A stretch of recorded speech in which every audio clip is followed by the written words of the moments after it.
Most of us looking completely dry. Then into Friday, some isolated chances of some showers going to be possible from the St. Louis metropolitan area, looking at 20%. As you head your way a little bit further to the southwest, that's where those chances slightly look to increase.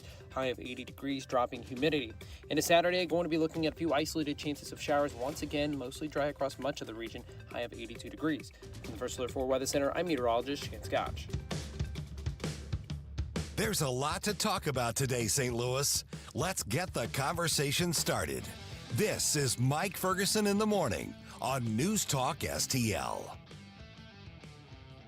I saw in a couple of news articles yesterday that there's a big coalition of basically left-wing pro-abortion groups now coming out to focus on defeating Amendment 3. Now, remember, this time Amendment 3, this is the good pro-life one, but we're not going to vote on that until November.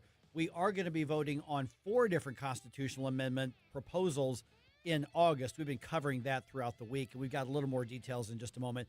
Hey, good morning. Happy Thursday. Man, it's Thursday already, which means that today is going to be last call for a Flashback Friday bump music request, so I'll give you the theme in just a little bit. Now, let's go back to those constitutional amendments. Our own Tim Jones, you can hear him every afternoon here on News Talk STL, former Speaker of the House, director of the Freedom Caucus of Missouri as well, wanted to get his take on those different issues. 2 of them, not a real big deal for those of us in the St. Louis area, but 2 of them, major decisions. And so I wanted to get Tim's take on them. And here's how here was his perspective on it. November, we're obviously going to be deciding Amendment 3, which is the crucial pro-life amendment that we have that, but we can talk about that later because that's later on. But we've got 4 decisions, particularly 2 really big decisions to make in August. And obviously we're buddies with the Freedom Caucus here in News Talk STL, at least on the morning show here. And they are led by their fearless leader, which would be Tim Jones, who joins us right now. So Tim, Amendment 1, not particularly controversial. Basically, are we going to extend that 1/10 of 1%, sales tax in order for, conservation and state parks and stuff like that? I have a policy of voting against every tax, but this one's not particularly controversial. From at least, is there anything from the Freedom Caucus perspective we need to know about, or is this just pretty much business as usual? Yeah, Mike. Good morning. Good morning to you and Jerome. This is a periodic renewal of a current tax. Look, if you don't like sales taxes and you don't think that this is the proper scope of government, that government should not be funding this type of mechanism, then vote no. If you feel that this is a proper role of government and that you're a big fan of Missouri's conservation efforts, then vote yes. The Freedom Caucus, no particular position on this. It is a consumption-based tax. We prefer in the Freedom Caucus world consumption taxes, as you and Jerome have discussed, along with Susie many times. That is emblematic of the fair tax system, which has been something that conservatives have promoted throughout the generations. Yeah, and this one, overwhelmingly, Missourians over the years have renewed this one, so I doubt we're even going to hear that much about this one. So let's talk about Amendment 2. Now, this one's interesting because I don't know that it affects us here. It looks like this is more targeted at the other side of the state over in Jackson County where Kansas City is. And so this is so narrow. This is the wonky get into the weeds stuff where people are going to show up, Tim, and they're going to look at the ballot and go, what the heck does that mean? And so essentially, if you are in a charter county, then the state constitution would be changed to say charter counties must elect an assessor. What brought this on, and why do we care? Mike, I believe this is specifically relating to Jackson County. Mm-hmm. So you're technically not supposed to write special laws, but the legislature often writes special laws, right? And so in order to get around that, you describe the county at issue in a particular way. You do it by its designation, its population. So this is in reference to Jackson County. We have an elected assessor here in St. Louis County, in the county of St. Louis. So Jackson County has decided they would like to go that route as well. I think that's a good thing, have more elected accountable officials than appointed ones. It doesn't mean it's not necessarily partisan, right? Because we support many Republicans and conservatives supported an elected assessor in the county of St. Louis, knowing that it would be difficult to elect a Republican. We'd have a shot at it, but it would be difficult. We have not had one yet. It's the elected assessor here is Jake Zimmerman, who's running for county executive. Same, I would argue the argument is likely the same in Jackson County. You're not necessarily going to get a Republican there. It's possible, but you will then get someone who has to stand for election, who has to show that their work to the people is fair and appropriate and as low as possible across the board. And you're just holding an assessor more accountable versus a simple appointment system. We're visiting with Tim Jones. Of course, you can hear him every afternoon here from 4 o'clock to 6 o'clock with Chris Arps here as well. All right, let's talk about the big stuff here. Amendment, let's go with Amendment 4 here on this one. This is an amendment to change the amendment process. So there's always two things on this. There's what the change would actually be, which to me seems like you may disagree, Tim. Tell me if you do. But I think that this increase in the threshold to change the Constitution is really mild. I don't even think it's that big of an increase in the threshold, but at least it's a little more. And people need to understand this does not stop referendums from addressing laws or lack of laws or things. We're only talking about the state constitution here. Correct. Mike, the big three this year are amendments 3, 4, and 5. Those amendments were placed on the ballot through the work, the sponsorship, the chairmanships, the advocacy of the members of the Missouri Freedom Caucus. There were plenty of conservative allies along the way. Don't want to take anything away from them, but these initiatives were championed because these are initiatives that, if passed, are going to do one of two things. They're either going to protect Missouri from leftist special interests, or they're going to promote Missouri. They're going to help grow Missouri into the future. So I am not going to apologize for my stances on these. Amendments 3, 4, and 5 need to be yes, yes, and yes. And yes, I do work currently. All of you know I do a lot of state government affairs work. I work for groups that are promoting these as well.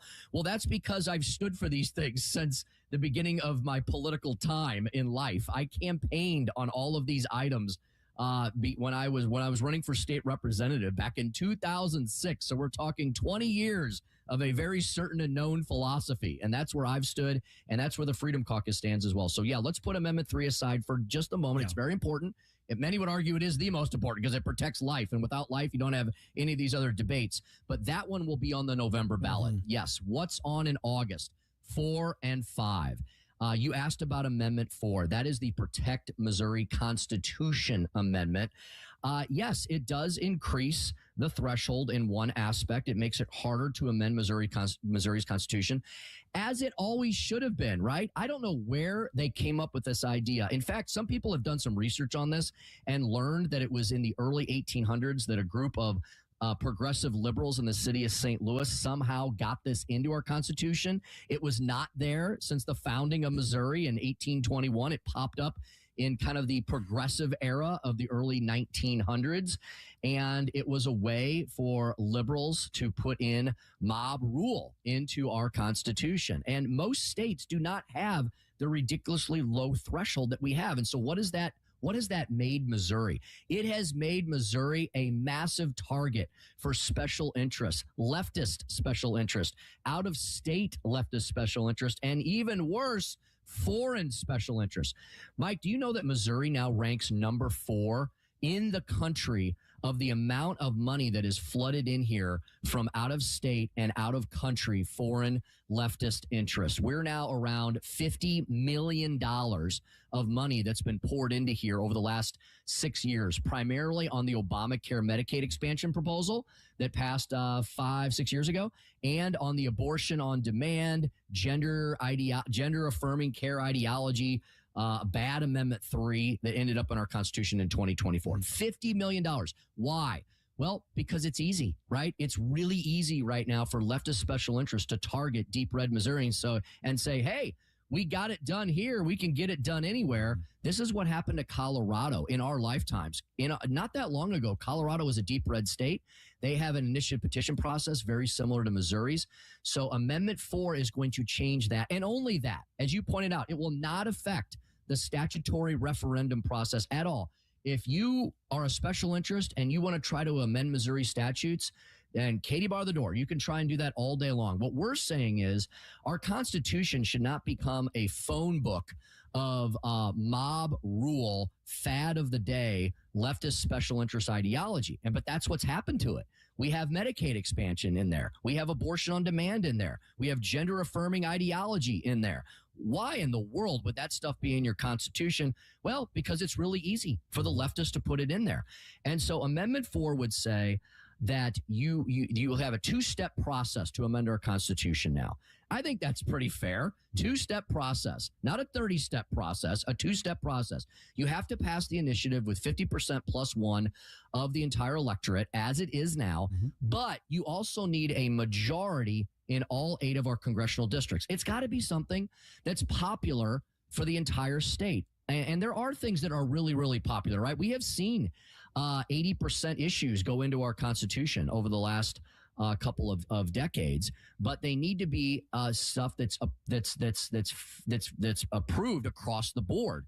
A Constitution should be really hard to amend. The U.S. Constitution is really hard to amend. Why is the Missouri Constitution so easy? Okay, so does this just apply to the referendum petitions? Like, for instance, when the legislature puts an amendment on the ballot, will it be subject to the same thresholds as a petition-driven referendum? No.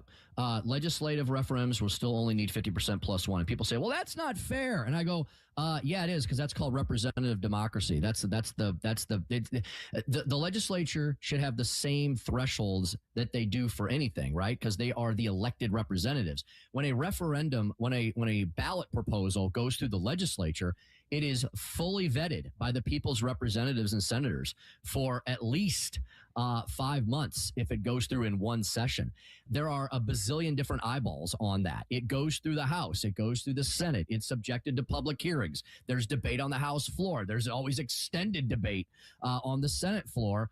And then only then does it go to the people for approval. So anything done by the legislature will maintain the same threshold. So you will petition your representatives or your senators if you want something to go through the legislative process. But if it's, quote, citizen-led, and that's a huge misnomer now, isn't it?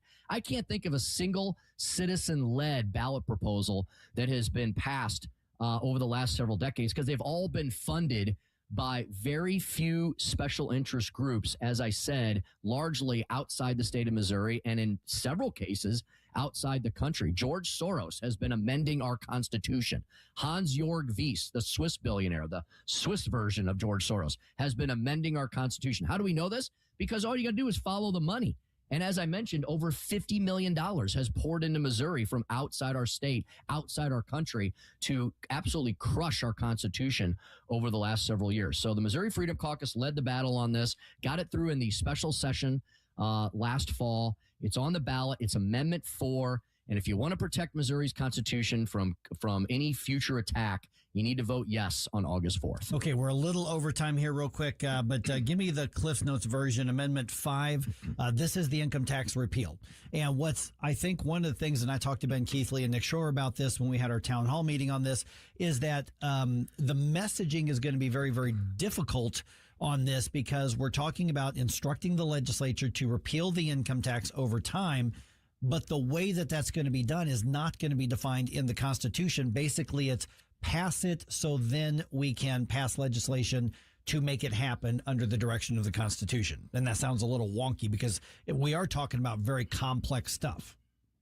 Yeah, well, Amendment 5, Mike, provides the opportunity to axe the tax. That's how I can nutshell it down as simple as possible. It provides the opportunity to eliminate Missouri's income tax. Why do we have to go to the Constitution first?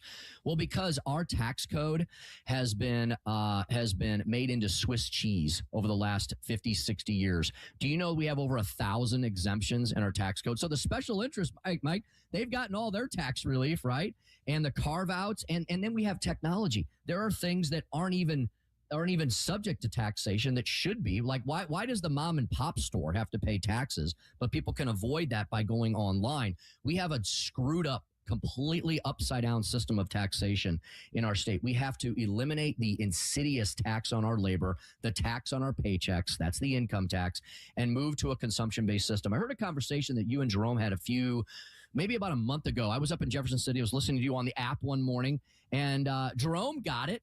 He said, hey, are you telling me that my income will not be taxed anymore, but I can decide what I'm going to pay taxes on because we're going to move to a consumption-based system? Exactly. You get to decide what you're going to pay tax on. And I think that's what most people want, is control over their lives in that way. So you have to go to the Constitution first to provide the framework for that and the mandate to the legislators. And here's the beauty of then the follow-up legislatively. If you need to make any changes or something's not working out quite the way you expected, because we're dealing with economics here and future projections, then the legislature can always be called into a special session, or they can, if it's not an emergency, they can fix our tax code then in future legislative terms. So this provides a lot of flexibility, but it puts us on that path to zero to eliminate the insidious income tax. All right, once again, Tim and Chris every afternoon from 4 o'clock to 6 o'clock right here on News Talk STL. Flashback Friday coming up tomorrow. Today's last call for the bump music request. And basically, Jerome set the theme, and I think one of you all suggested it. Thank you. Is that what were those songs that you just couldn't wait to see on MTV back in the day? You know, whether you just loved the song or you just loved the video, what was that MTV vibe that we were waiting for? And listen, my age, Susie's age, we know what that's talking about. I think we're going to have to kind of describe it to Jerome because it was a whole different thing. But go ahead and send those in, email them to Jerome, or just send us suggestions on social media right here on 101.9 and 94.1 News Talk STL. Here's my problem. Completely agree with your sentiments. He talks about we're divided. Well, yeah, we are. And we need to wake up as a country and realize what's going on. 101.9 and 94.1. Number one for conservative talk. News Talk STL.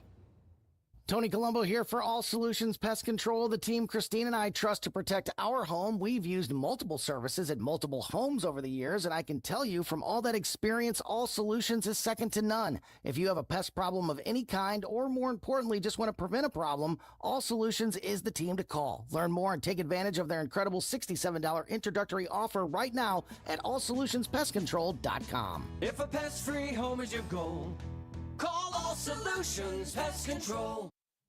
Tim Jones and Chris Arps in the afternoon. Dr. Bob Onder, Congressman for Missouri's 3rd District. This spacecraft will be descending at 9,000 miles per hour. Wow. And the friction with the air will hit 5,000 degrees Fahrenheit. No, thank you. Hey, I'm claustrophobic. I don't even like to get in a scanner at the airport, much less this little space capsule for 9 days.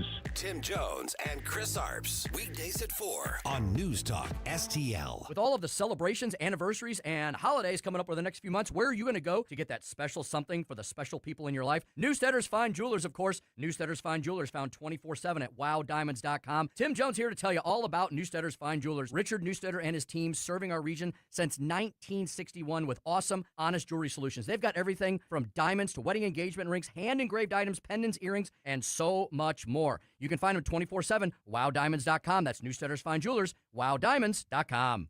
News Talk STL is proud to have Doug Voss of Safe Money Radio as part of our lineup each week. Doug has been a staple on the St. Louis radio airways for many years as one of the leading financial experts in the area. You can now hear Doug and Safe Money Radio 2 times every weekend on News Talk STL. But in case you miss anything, you can check it all out at DougVossSafeMoneyRadio.com. You could also reach Doug at 844-676-SAFE. That's 844-676-7233. Doug Voss is a registered representative. Securities offered through DHL Securities, LLLP, member FINRA and SIPC. People ask all the time, who the heck is Low Cost Airlines? Well, we're not just one airline. When you're talking to us, you're talking to everyone. We are the discount supermarket for all airline tickets. Plus, we have all the airlines and always have the best prices. American, Delta, United, plus all the specialized international airlines and a lot more. And we make it easy. We guarantee you'll talk to a live human in 60 seconds. You can have the rates you need and have your trip booked in 5 minutes. Now, how cool is that? And remember, when you're talking to us, it's like talking to every single airline available with one fast phone call. All you need to do is call and find the best prices to fly wherever it is you want to go. So are you ready? Call Low Cost Airlines right now. 800-515-2397. 800-515-2397. 800-515-2397. That's 800-515-2397.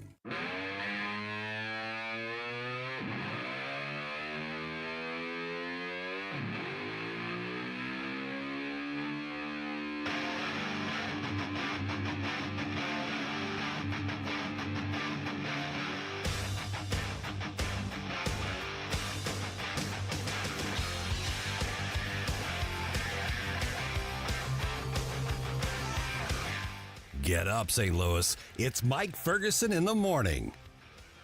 All right, just face it. Face it. It's election season. I like my denial. I want to live in denial, Mike. Are we ever not in election season? It really doesn't feel like we're ever No. get a break from this. It's never not election season to some level. So for the political junkies, that's like a kid living in Disneyland. That's like, here's mom and dad's credit card, go wild, eat all the cotton candy and chili dogs that you want and ride all the rides and go to all the shows that you want. That's what election season is. And believe me, I know a lot of those people who just love the games. Not that they're not passionate about their issues and their causes. They are, but they love it. They want to make their living in this. But is it good for us, like country communities? Is it good that we are in a constant 12 months of the year election cycle? Not necessarily. I mean, there is something to be said about being able to get a break from things from time to time. I do enjoy, if you look at politics like a reality TV show, it's a lot of fun, but at some points you got to tune out and you got to say, okay, look, guys, now just go do your job and let me forget about you for a bit. You see, and that's the thing is it's that saying that says you may not take an interest in politics, but politics always takes an interest in you, which is 100% true. And I will go back because I want to frame it this way as often as possible. It also shows one of the problems when you have any level of government that is so big you can't escape it. And that should make us go, we've got to get government off of our backs and that sort of thing. So I because we've got some campaign stuff and midterm stuff and all that kind of thing.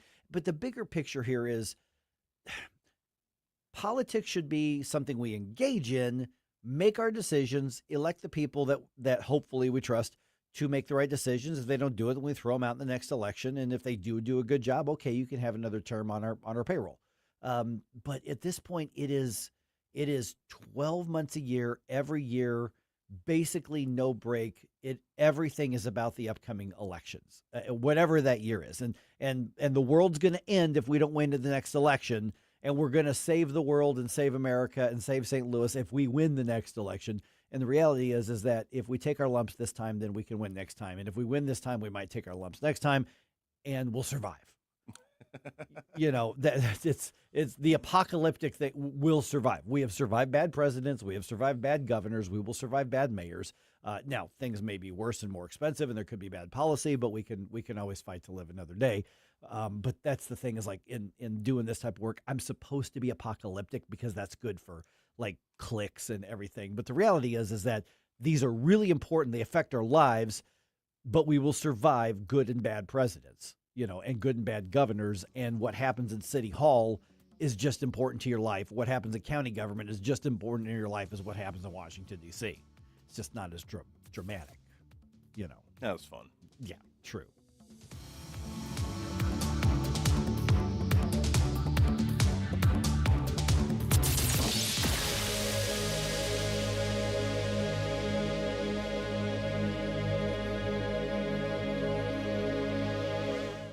Are you tired of hard chlorinated water drying your skin out, tasting bad, and ruining your fixtures? Jones Air and Water Treatment has a solution to this pollution. Our Hydratech H2O leaves you with great tasting soft water at all fixtures in your home with one unit. Call Jones Air and Water at 636-899-1040 or visit us on the web at joneswater.com. You can be a filter or buy a filter. Jones Air and Water, 636-899-1040 or joneswater.com on the web. Call us now.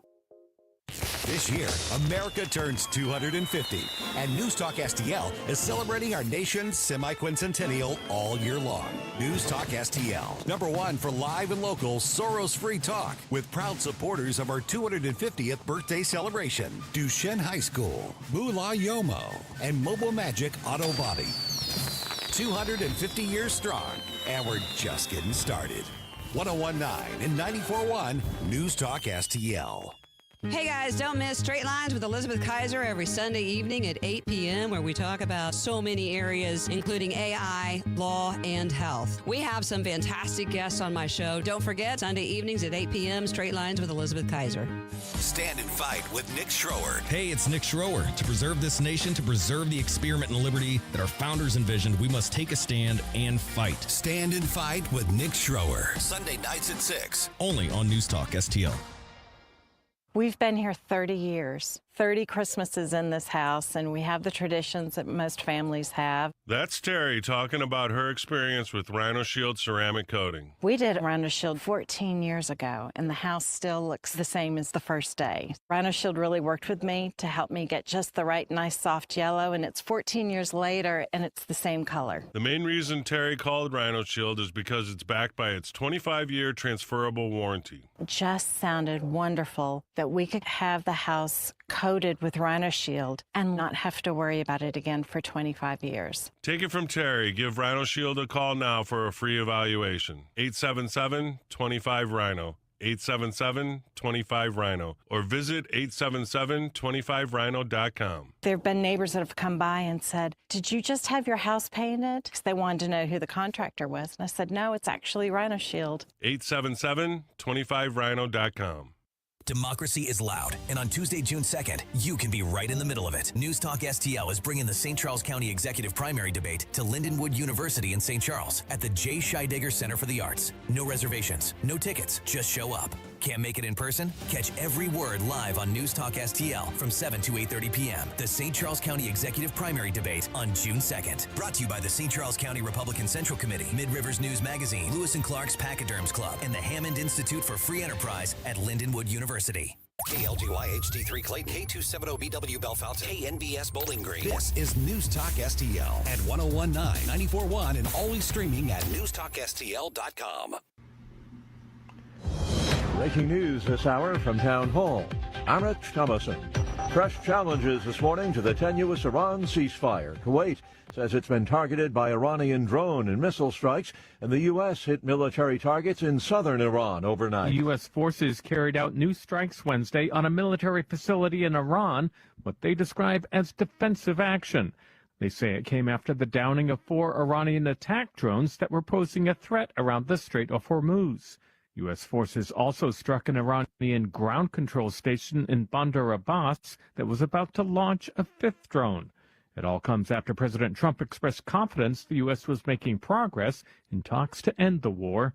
It looks like they want to just make a deal. They want to. I don't think they have a choice. Ben Thomas, Washington. The Israeli military has stepped up its attacks on Iranian proxy Hezbollah in Lebanon. At least 14 people killed. An Israeli soldier was also killed in a Hezbollah drone attack in northern Israel. Swiss police say a man stabbed and wounded several people at a train station in the Swiss city of Wintitha before he was subdued and arrested.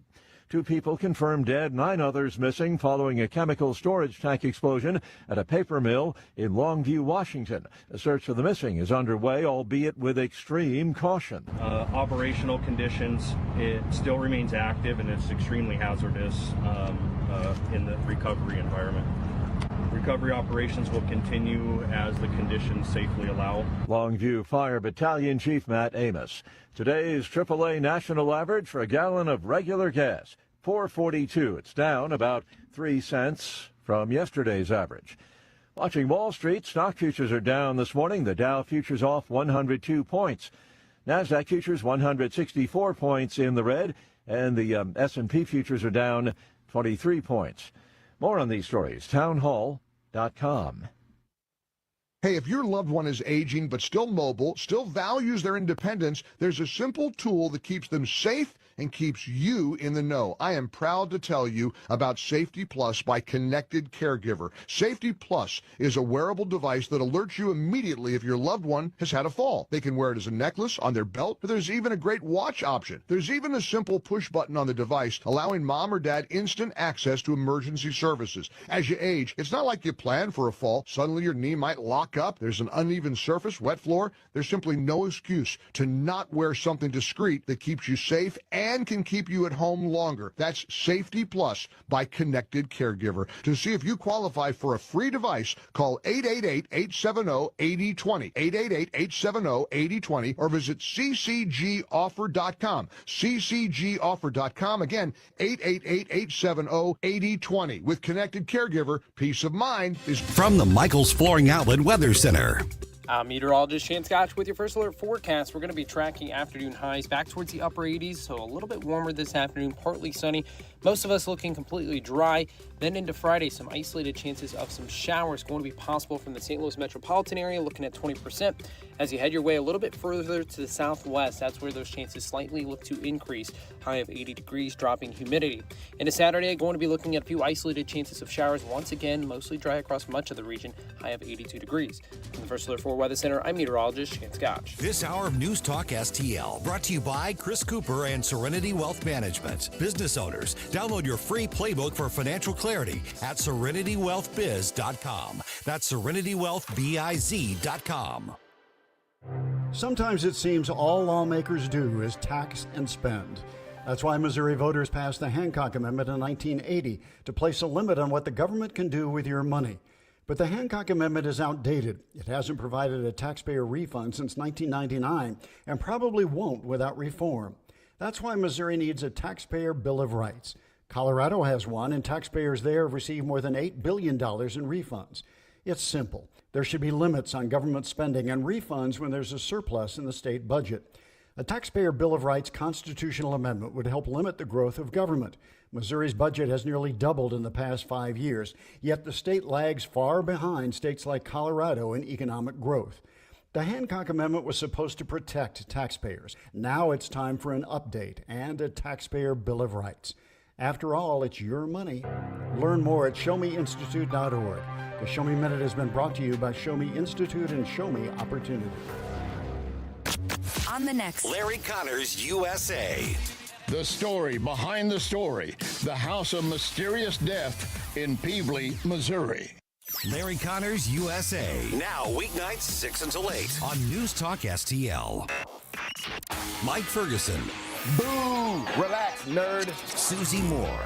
And that would be a good time to respond with some applause. Get up, can't you hear the alarm? Get up, St. Louis. That's a banana republic without the banana. Mike Ferguson in the morning on News Talk STL.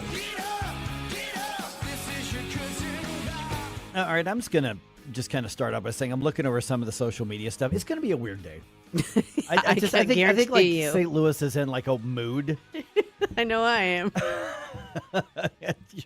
just say. I'm not saying that's a bad thing. No. I'm just saying it is. No. It is. You know, that's how it goes here. A quick thing, and this is not on the show sheet. I mentioned something to our boss Jeff yesterday, so I'm curious what people would think about this. So I'm just kind of going to float the idea here. You know, kind of the beginning of the show. Was it a year or two ago we did the Reagan movie screening? Yes. When did that come out? Was that about 2 years ago? I think it was August of 2024. Yeah, so a year and a half ago-ish, something like that. Well, there's a movie coming out in the theater on July 3rd, and it's being released to time with the 250th birthday of America.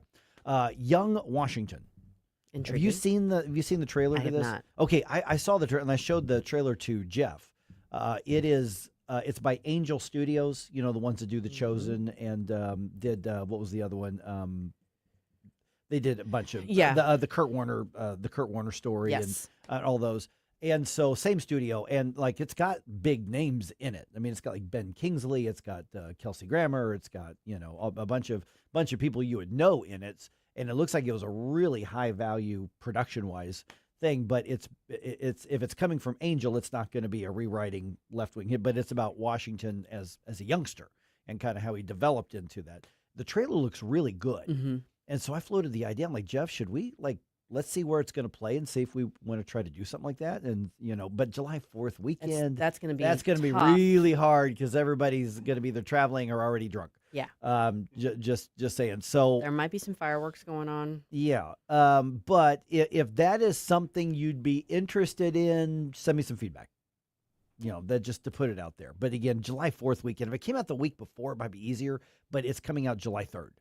So that might be a little tough to do. Yeah. Just saying. And I'm not even sure if I'm going to be here on 4th of July weekend. But anyway, I'm curious what people would think. Well, I mean, maybe not for the premiere, but I can definitely see it being a good idea to get maybe Like a private, party or something. like a private screening or something. Yeah, something like that. So anyway, I thought it looked pretty good because it doesn't look like it's overtly political. It's history. It's just here's part of, and they've timed it clearly. They started producing because movies like this take years to make.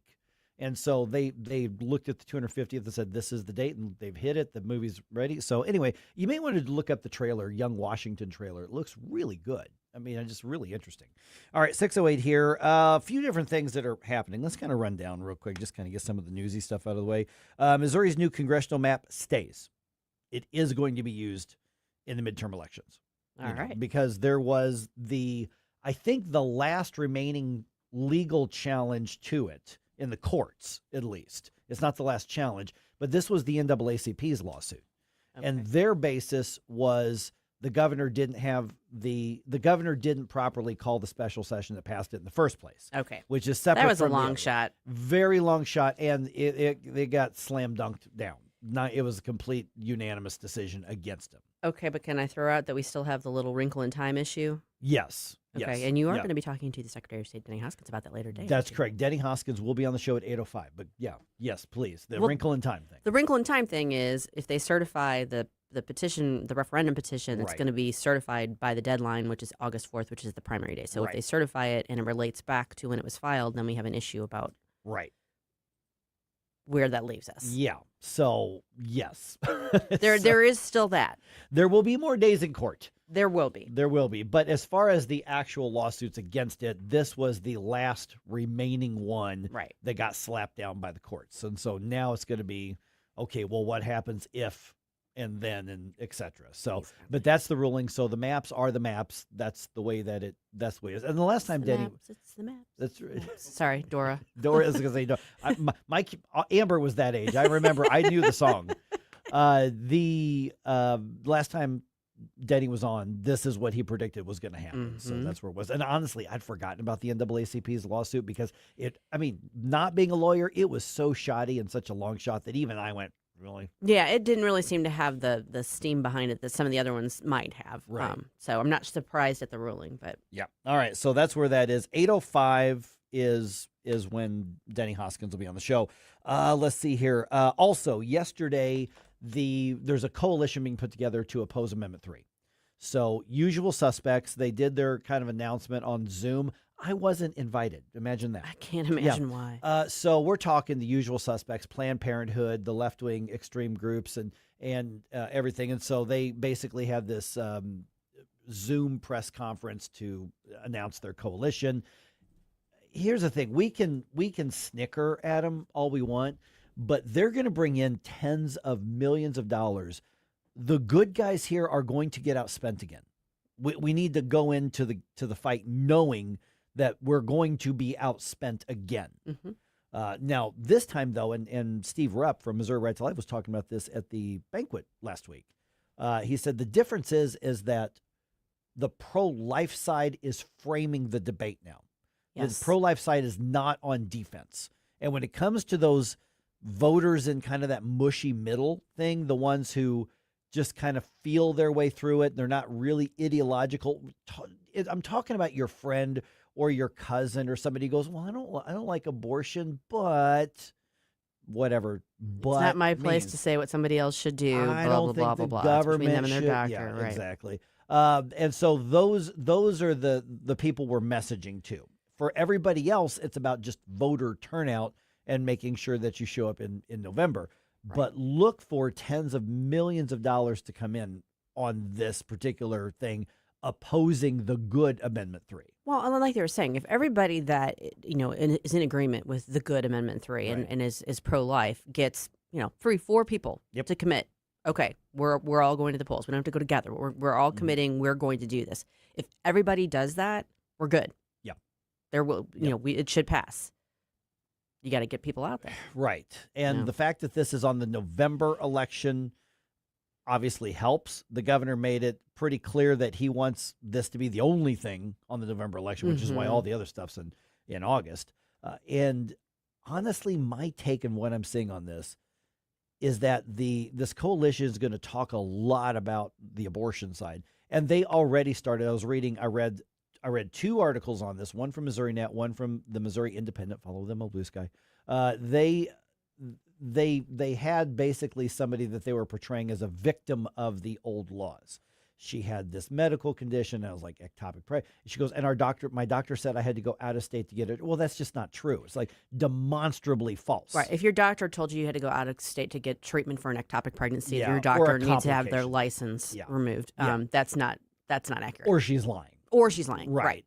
So, because I remember when that story hit the Springfield News Leader, Mm-hmm. and I texted Nick Schroer, and I'm like, hey, what about this? He texted me the actual statute of law that says, no, that's actually covered. So we're going to have a lot of lies. We're going to have a lot of money spent on this, but they're going to talk about that sort of thing with the abortion and try to mislead. But my guess is what they're really freaked out about is that the new Amendment 3 cracks down on the gender mutilation and ends the gender mutilation in Missouri. So what they're really worried about is dollars. Yeah. Because that's their alternative money source. If they can't be performing abortions, then they've shifted to the gender transition stuff. And if they can't be, offering that to minors, that cuts into their revenue stream as well. Yeah, for a couple of reasons. And I'm going to take the morality out of it. Mm-hmm. But to your point, and that's a really good point, Susie, is that the market for abortions and the money for it has changed. Yes. Because the majority of abortions are now the chemical ones where they just mail you a pill and you do like a self-induced kill your own kid kind of thing. And you don't have to go pay all the money for the surgical dismemberment procedure, right. and all that sort of thing, which in some states government was paying for it and they were happy to funnel the money through. The gender mutilation issue creates a lifelong customer who has to spend hundreds of thousands of dollars over their life of their life in order to maintain the mutilation, because your body is constantly trying to heal, and these are wounds that are inflicted on the body. So they always have to have hormonal stuff because your body's trying to self-heal. And and then obviously I don't want to get too graphic, but they're trying to heal wounds as well. So that is guaranteed lifelong customers who must find a way to give thousands or tens of thousands of dollars a year for the rest of their life. There's huge money in that for places like Planned Parenthood and places like the St. Louis Children's Hospital and stuff like that. Mm-hmm. Yeah, well, it's kind of a twisted way of looking at it, but that's the reality. It's Thursday, right? It is. I can't keep my days straight this week. But that means tomorrow is Flashback Friday, and that means we want you to send Jerome your request for Friday Flashback bump music. This week's theme is MTV hits, right? Yeah, so the songs that when you were watching MTV, you were like, I really hope that's the next one they play. I want you to send me those. I don't remember what year MTV came on. 81. 81, yeah. I was thinking, take yourself back to like the early, mid-'80s. What was that song?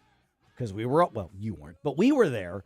And what were the songs you were waiting on? Because the video's starting to fade away. What's next? I really want to hear, or I really want to see what?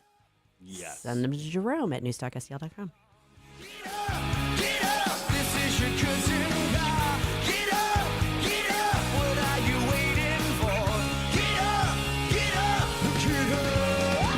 Well, there you go again, listening to Mike Ferguson in the morning on News Talk STL. You want to give me more information? Y'all have heard me talk about Window World before. That's because they're such a great company and it's such a great product. They're one of only 2 replacement windows with the Good Housekeeping seal of approval, and they're ranked number 1 in the country for number of windows sold by Qualified Remodeler magazine. They've been doing this for over 20 years. They've been helping to improve the look and energy efficiency of more than 80,000 homes right here in St. Louis. And the St. Louis location has been owned, operated, and managed by born and raised St. Louisans for more than 23 years. So if you're thinking it might be time for replacement windows, new windows, you want to check them out, and you can call today for a free estimate at 1-800-GET-WINDOWS. What I like about Window World is the product itself. Their windows are durable, they're secure, they're energy efficient, and they're built with double-strength glass that you don't typically see in replacement windows. And you're covered with a lifetime warranty, which includes parts, glass, breakage, and labor. That's a pretty big deal. They don't just do windows either. Window World can also help with siding and doors, basically everything on the exterior of your home except a roof or garage door. And here's something a lot of companies don't offer. Their customer service team is available 7 days a week. Yes, that's right, even on weekends. Their commitment to customer service shows. Over half of their appointments come from repeat customers or referrals, which tells you a lot about it. They're also big in the community, raising over $4 million over the years for charities like Action for Autism and St. Jude. And they're the preferred window of your St. Louis Blues. Right now, they're offering 36 months, same as cash financing, with approved credit. So if you're thinking it's time for new windows, and if you've been putting it off, now is the time to act. Call Window World at 1-800-GET-WINDOWS. Producer Joey V from the Tim Jones and Chris Arps Show here, reminding you, don't waste a buck on movies that suck. Tune in to Joey V's Movies Fridays at 5:45 for reviews you can trust. Brought to you by Harry J. Steakhouse in Moscow Mills. Don't let spring surprises ruin your comfort. Johnson Heating and Cooling in Wentzville is offering air conditioner checkups for just $99. We'll check your Freon, inspect your condensate hose, and test all electrical connections. Plus, we'll clean your system for no additional charge if you act before June 30th. Keep your home running smoothly this season. Visit johnson-heatingandcooling.com. That's johnson-heatingandcooling.com. Johnson Heating and Cooling. Your comfort, our priority. Life's legal challenges deserve experienced representation. For over 15 years, Cole Combs Attorney at Law has been serving St. Charles and surrounding counties with comprehensive legal expertise. From tax preparation and estate planning to family law and criminal defense, Cole delivers personalized solutions for your unique situation. You have traffic tickets, need a business formation, real estate matters, one call will handle it all. Cole O. Combs Attorney at Law. Call 636-949-0010 extension 3 today or visit colecombs-law.com. Hey, this is Chris Arps. If you enjoy a good cigar like I do, check out Dorset Cigar at 11396 Dorset Road in Maryland Heights. They'll help you find the perfect smoke, and they have a fantastic premium selection. Mention promo code NewsTalkSTL for 7% off. Visit DorsetCigar.com. This hour of Mike Ferguson in the Morning is brought to you by Stifel. Request a portfolio review from your Stifel financial advisor at Stifel.com. That's STIFEL.com.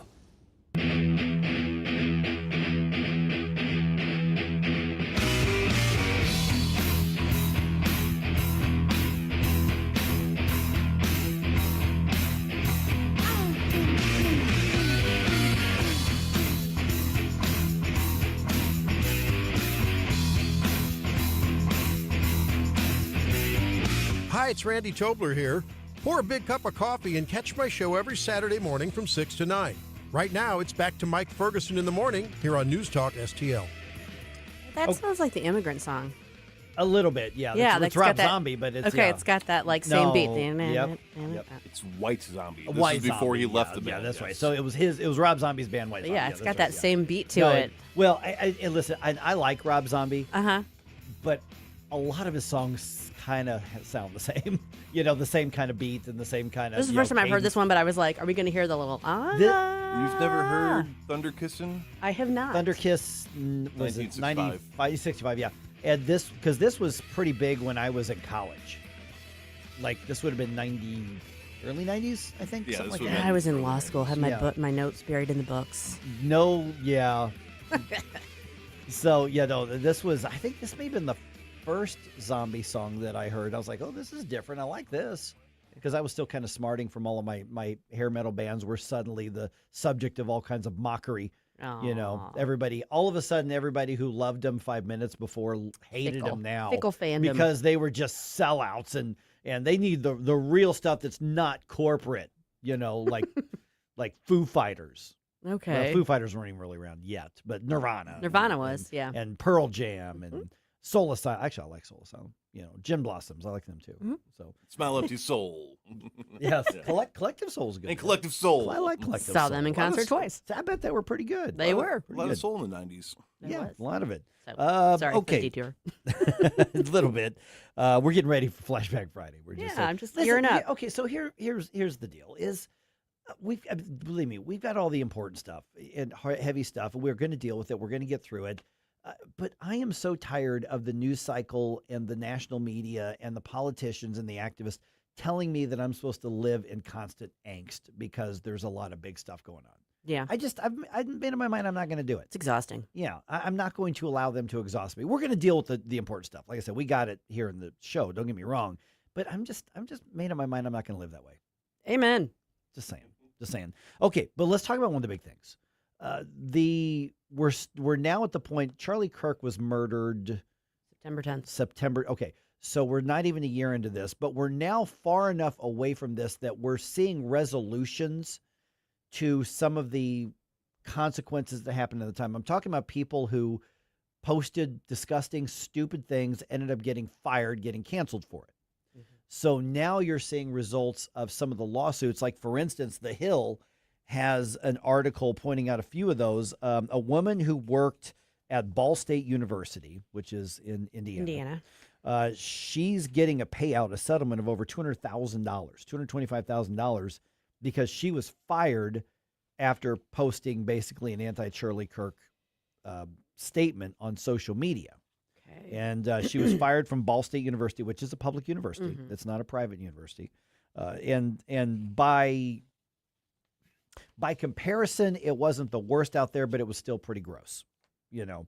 Essentially ending with, if you think Charlie Kirk was a good person, we can't be friends. Well, you know, he was, you know, literally killed moments before, hours before, right? You know, that sort of thing. And Ball State University, once this went viral, because, you know, you have like libs of TikTok and all the others who find out who said this, where they work, and they put them up, and Ball State University got all kinds of flack.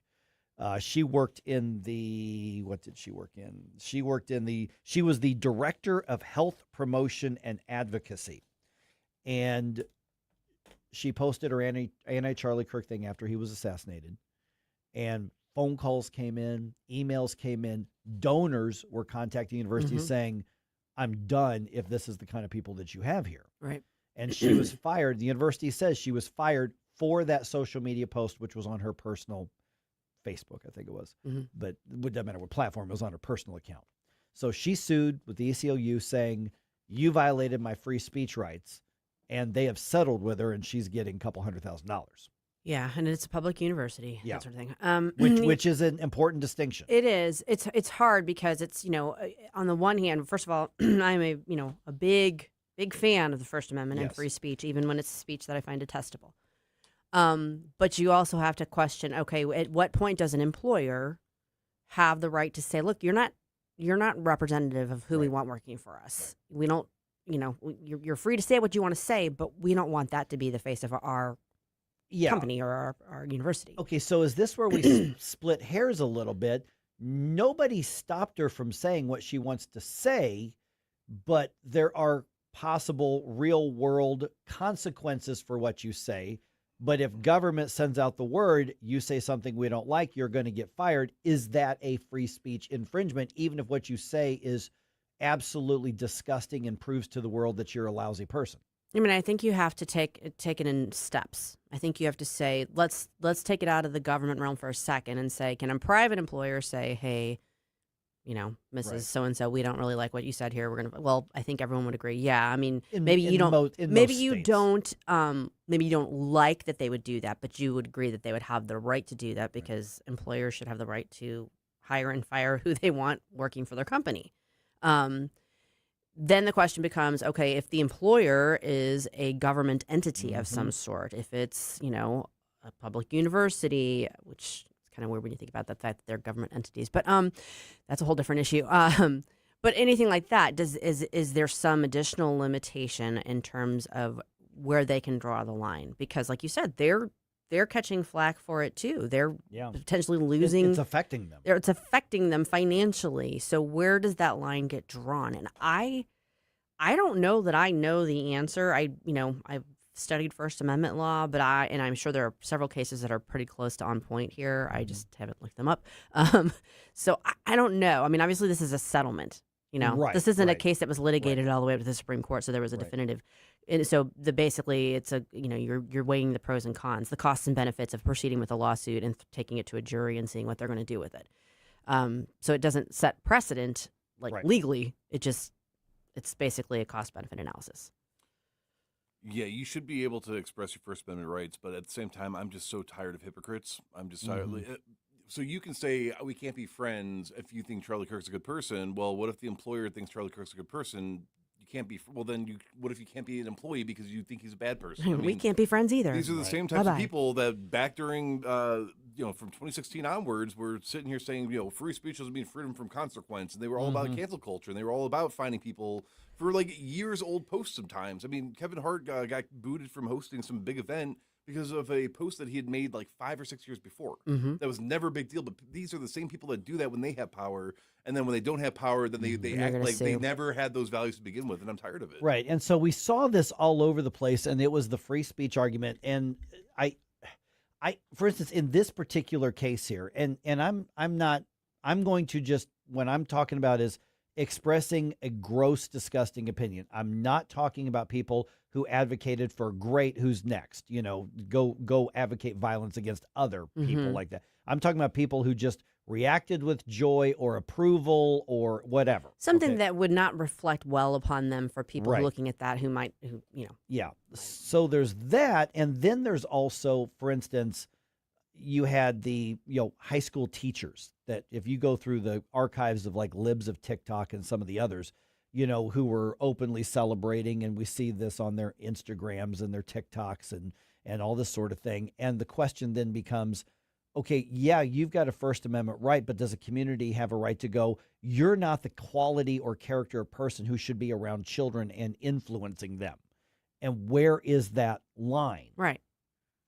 Well, case in point, somebody I know that's my age that became I don't know if they're a substitute or full-time teacher, but they considered the no longer offering hormones and treatments to children as a trans genocide. Yeah. And we're all about, we need to protect trans kids from this horrible thing. And then when Charlie Kirk died, and I was upset about it because I was somebody that grew up on Charlie Kirk, and I had gotten some calls from people that were worried about something like that happening to other conservative media people. Oh, yeah. It was a legitimate, people don't realize, but it was a legitimate concern for her a little bit after that. And when she said to me was, well, maybe if you're that concerned about somebody, doing that to you, you should reconsider what you're saying and who you are as a person.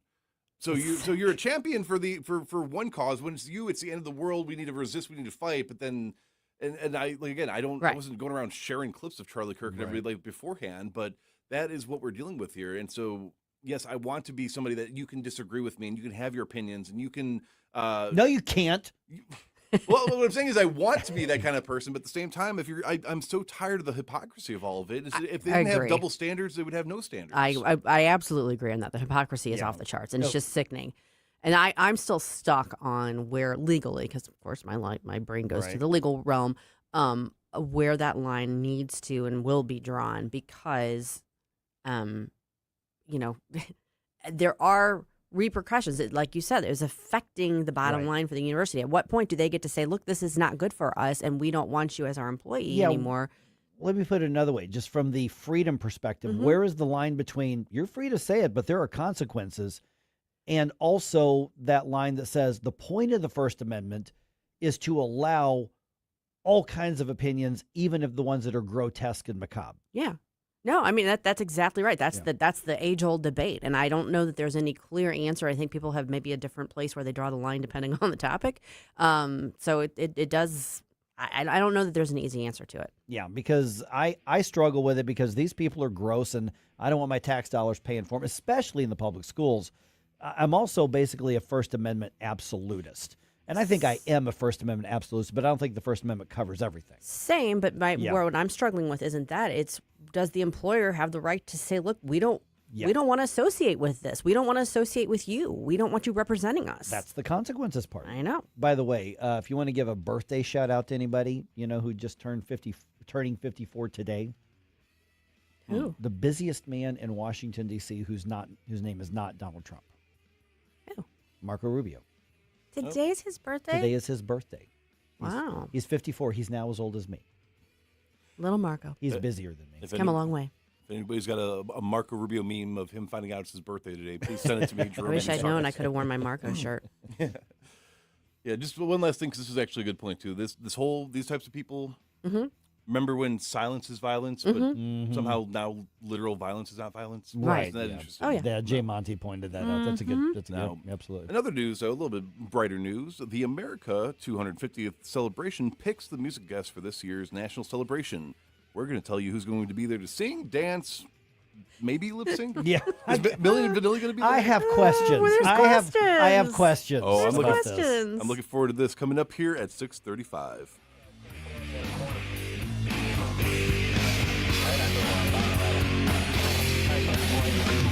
Mike Ferguson in the morning. Always be yourself, unless you suck.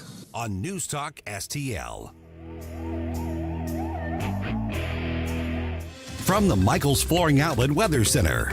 I'm meteorologist Shane Scotch with your first alert forecast. We're going to be tracking afternoon highs back towards the upper 80s, so a little bit warmer this afternoon, partly sunny. Most of us looking completely dry. Then into Friday, some isolated chances of some showers going to be possible from the St. Louis metropolitan area, looking at 20%. As you head your way a little bit further to the southwest, that's where those chances slightly look to increase. High of 80 degrees, dropping humidity. Into Saturday, going to be looking at a few isolated chances of showers once again, mostly dry across much of the region. High of 82 degrees. From the First Alert 4 Weather Center, I'm meteorologist Shane Scotch. Something big is happening in St. Louis County, and you're invited. Join us for the grand reopening of the St. Louis County Central Committee's brand new headquarters, and it's an open house you don't want to miss. Stop by Wednesday, June 3rd at 794 Gravois Bluffs for light appetizers, beverage, and a chance to meet your Central Committee members. Plus, Chris and I will be there live. Join Tim and me and tour the new headquarters. That's Wednesday, June 3rd, 794 Gravois Bluffs. Looking for a great place to play golf and host your next event? Sugar Creek Golf Course in High Ridge is more than just exceptional golf. Our clubhouse is the perfect spot for private parties, family get-togethers, and unforgettable celebrations. Make your special day even better with our welcoming atmosphere and outstanding service. Visit sugarcreekgolfcourse.com for more information. That's sugarcreekgolfcourse.com, where great golf and great memories meet. sugarcreekgolfcourse.com. Tired of settling for generic fishing gear? Say hello to Bullseye Bait and Tackle, O'Fallon's one-stop shop for serious anglers. Live bait, premium tackle, rods, reels, and an unbeatable selection of lures from top brands like Megabass, Zoom, and Berkley. Whether you're after bass, catfish, crappie, or bluegill, they've got the gear to help you land the big one. Plus, their expert team, led by Mark and Liz, provides rod and reel repair services. Bullseye Bait and Tackle, 266 Fort Zumwalt Square, or at bullseyebaitantackle.net. If you have a phone, you have a radio. Download the all-new News Talk STL app. Love the all-new News Talk STL app. On my way to work in the morning. Usually I'm in the car. I listen on the app in my car every morning going to work. Download the News Talk STL app and listen anytime, anywhere.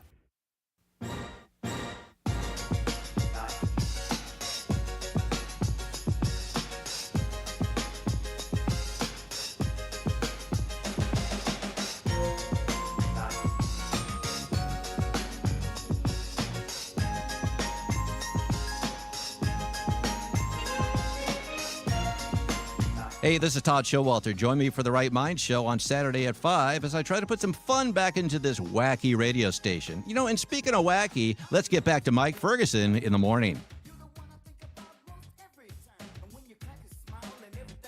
I was alive when this was a hit. I was in high school when this was a hit.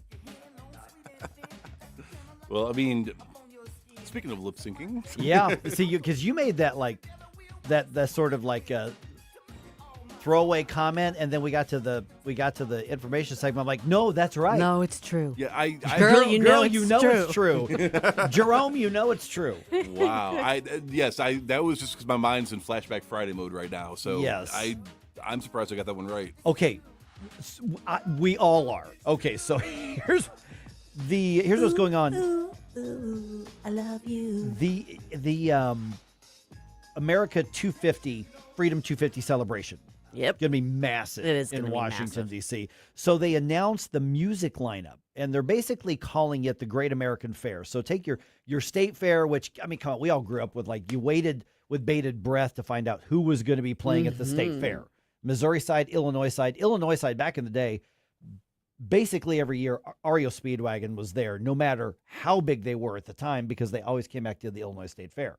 Missouri State Fair generally used to do all country, and then over the past 10, 12 years, they're like, yeah, we need to start putting in some rock. They started diversifying a little bit, and so they announced the musical lineup.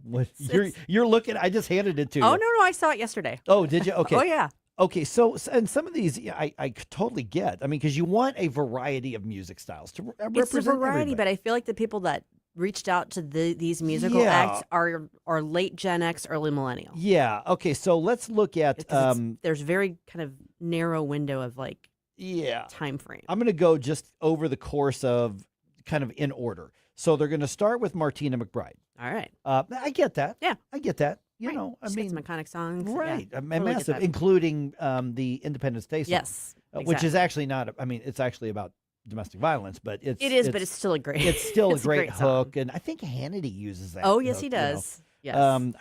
Do people still listen? People, I guess, still. There are people still listen to. Guess so. Yeah. I guess he's He's still out there, but that's and she's got other songs that are. Mm-hmm. I get that. Martina McBride's massive, iconic country music star. Totally, I'd go to that show. Mm-hmm. I'm not a country music guy, but I'd go to that show.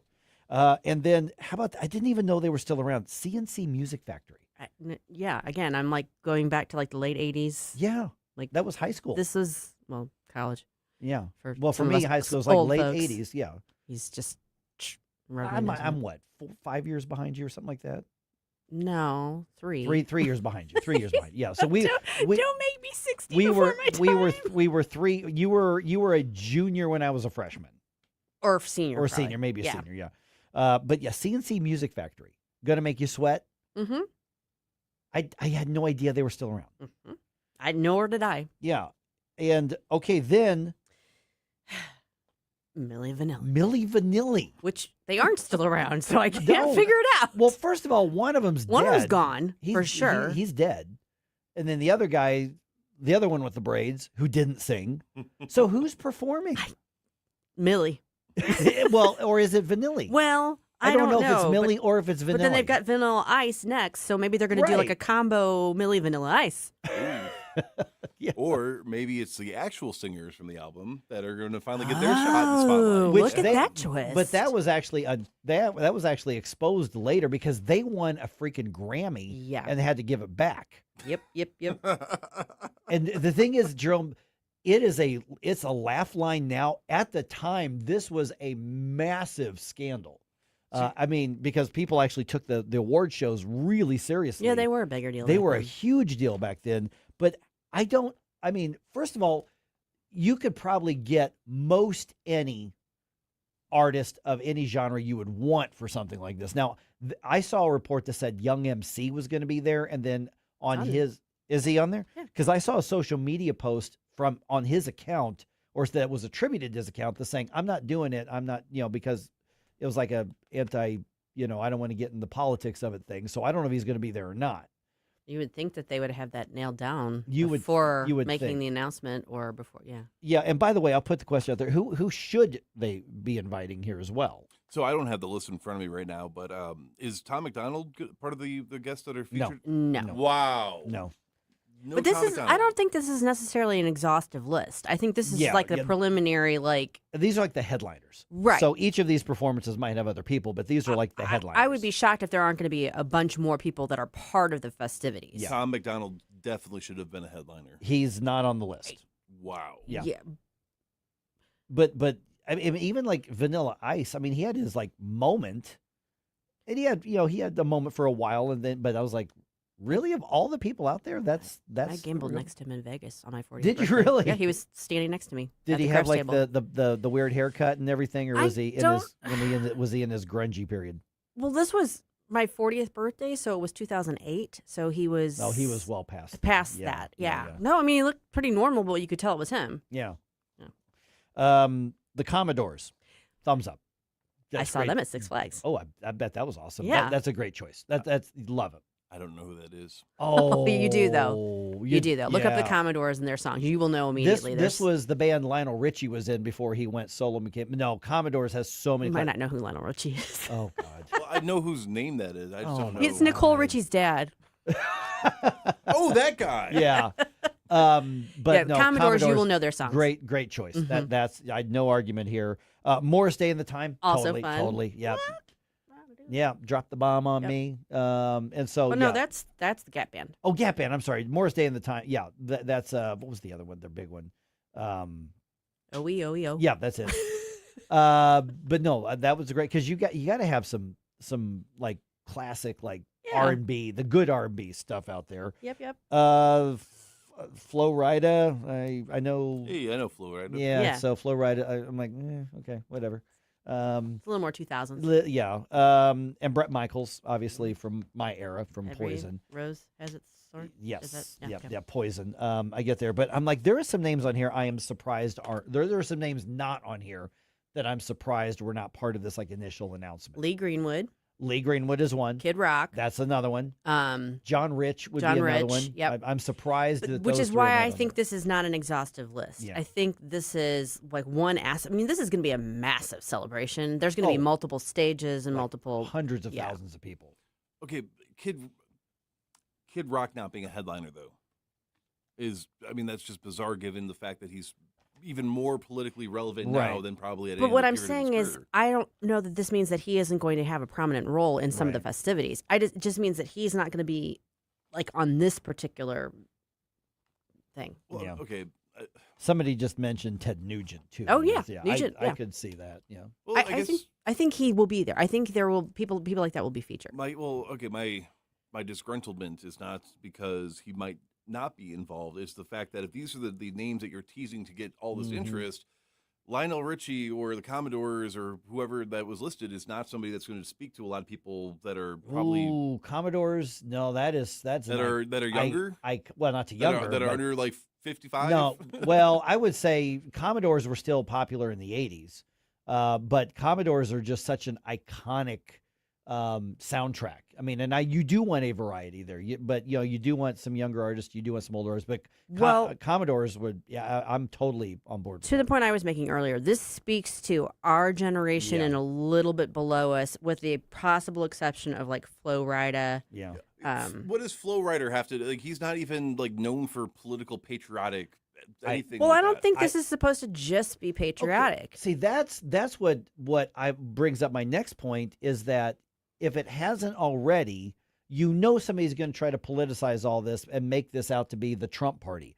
It's America's 250th. Right. Featuring Flo Rida. It shouldn't not Kid matter. Rock. Yeah, I don't know a thing about Flo Rida. I think you are taking this like very much like these are the only people that are going to be performing.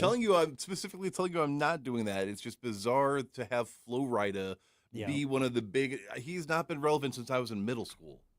I couldn't even tell you. I couldn't tell you a Flo Rida song. I have no idea. Tom McDonald, who is an independent rapper, who is culturally still more relevant and would have more thematic. Kid Rock, even though I don't know too much about him personally with his music, because he does like all the music in the world, but he would be more of a draw, I would imagine. So I guess this is for people that were like alive when the country was founded, or is that who they're trying to draw in here now? Watch it, Sonny.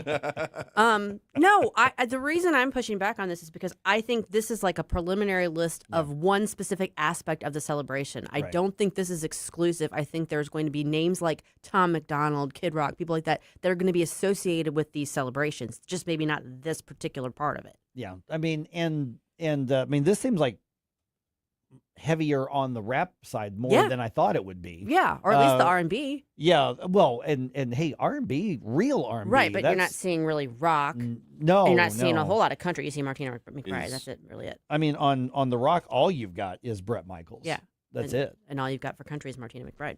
Yeah. Scooter wants to know, is Bad Bunny on the list? I'm gonna guess no. I'm just gonna go out on a limb here and guess that ain't happening. No, all right. I was gonna make a bad joke.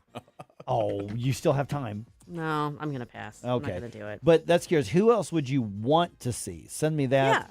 Yeah. Let's see here. Jay Monty mentions Travis Tritt because I would think that country music would be.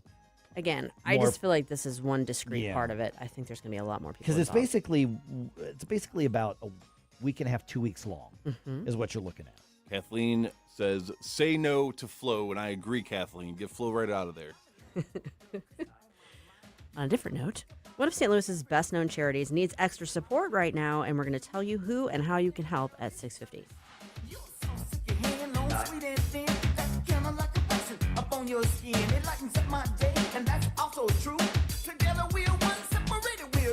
Mike Ferguson in the morning. My opinion is it's weird. On News Talk STL.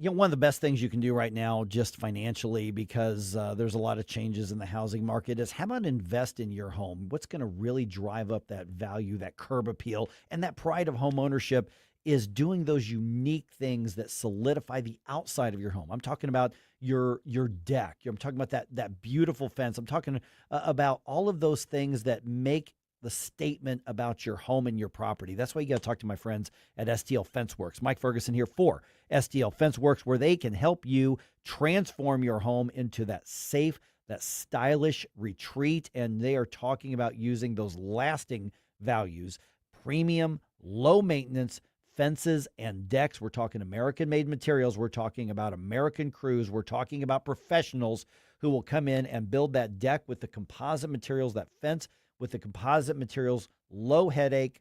You don't have to get out there and sand it and stain it every single year. Do it one time and do it right. You want to make that leisure space. You want to do that gate, the access systems. They can do it all. Learn more at stlfenceworks.com and what they can do for your home. You will be shocked at the improvement and just that pride of ownership. stlfenceworks.com. Ever feel like just a number in a waiting room? Hi, I'm Shannon Tribune, Director of Operations with Body of Health Direct Primary Care. Navigating the medical system can be a maze of stress. I'm your personal guide at Body of Health. I handle the messy parts of medical care, the logistics and complex coordination, both in and outside our walls, so you and Dr. Tobler, that's my dad, can focus on what matters most, your health. At Body of Health, you're not just a patient, you're part of the family, because that's healthcare the way it ought to be. To learn more, schedule a discovery call at bodyofhealth.com. Hey there, Chris Cooper here, your financial friend with Serenity Wealth Management, joining us this Sunday right here on News Talk STL for the Serenity Wealth Now show. We've got my friend Joel Hauser. We're going to come in, spend some time talking about protection strategies to protect your income, to protect your assets, and more importantly, the lifestyle you deserve. So tune in right here Sunday morning, 9 a.m. for the Serenity Wealth show, airing right here on News Talk STL or on your Serenity Wealth Now social media outlets. We'll see you then. Investment advice offered through Fortis Capital Advisors, LLC. State Freedom Caucus Unfiltered, Sunday nights at 7 on News Talk STL. Hear all the behind-the-scenes stories about what the State Freedom Caucus is doing across the country, directly from the legislators and the people that are doing it. State Freedom Caucus Unfiltered, this Sunday night at 7 with your host, Tim Jones. State Freedom Caucus Unfiltered, now Sunday nights at 7 on News Talk STL. This hour of Mike Ferguson in the Morning is brought to you by Stifel. Request a portfolio review from your Stifel financial advisor at stifel.com. That's STIFEL.com.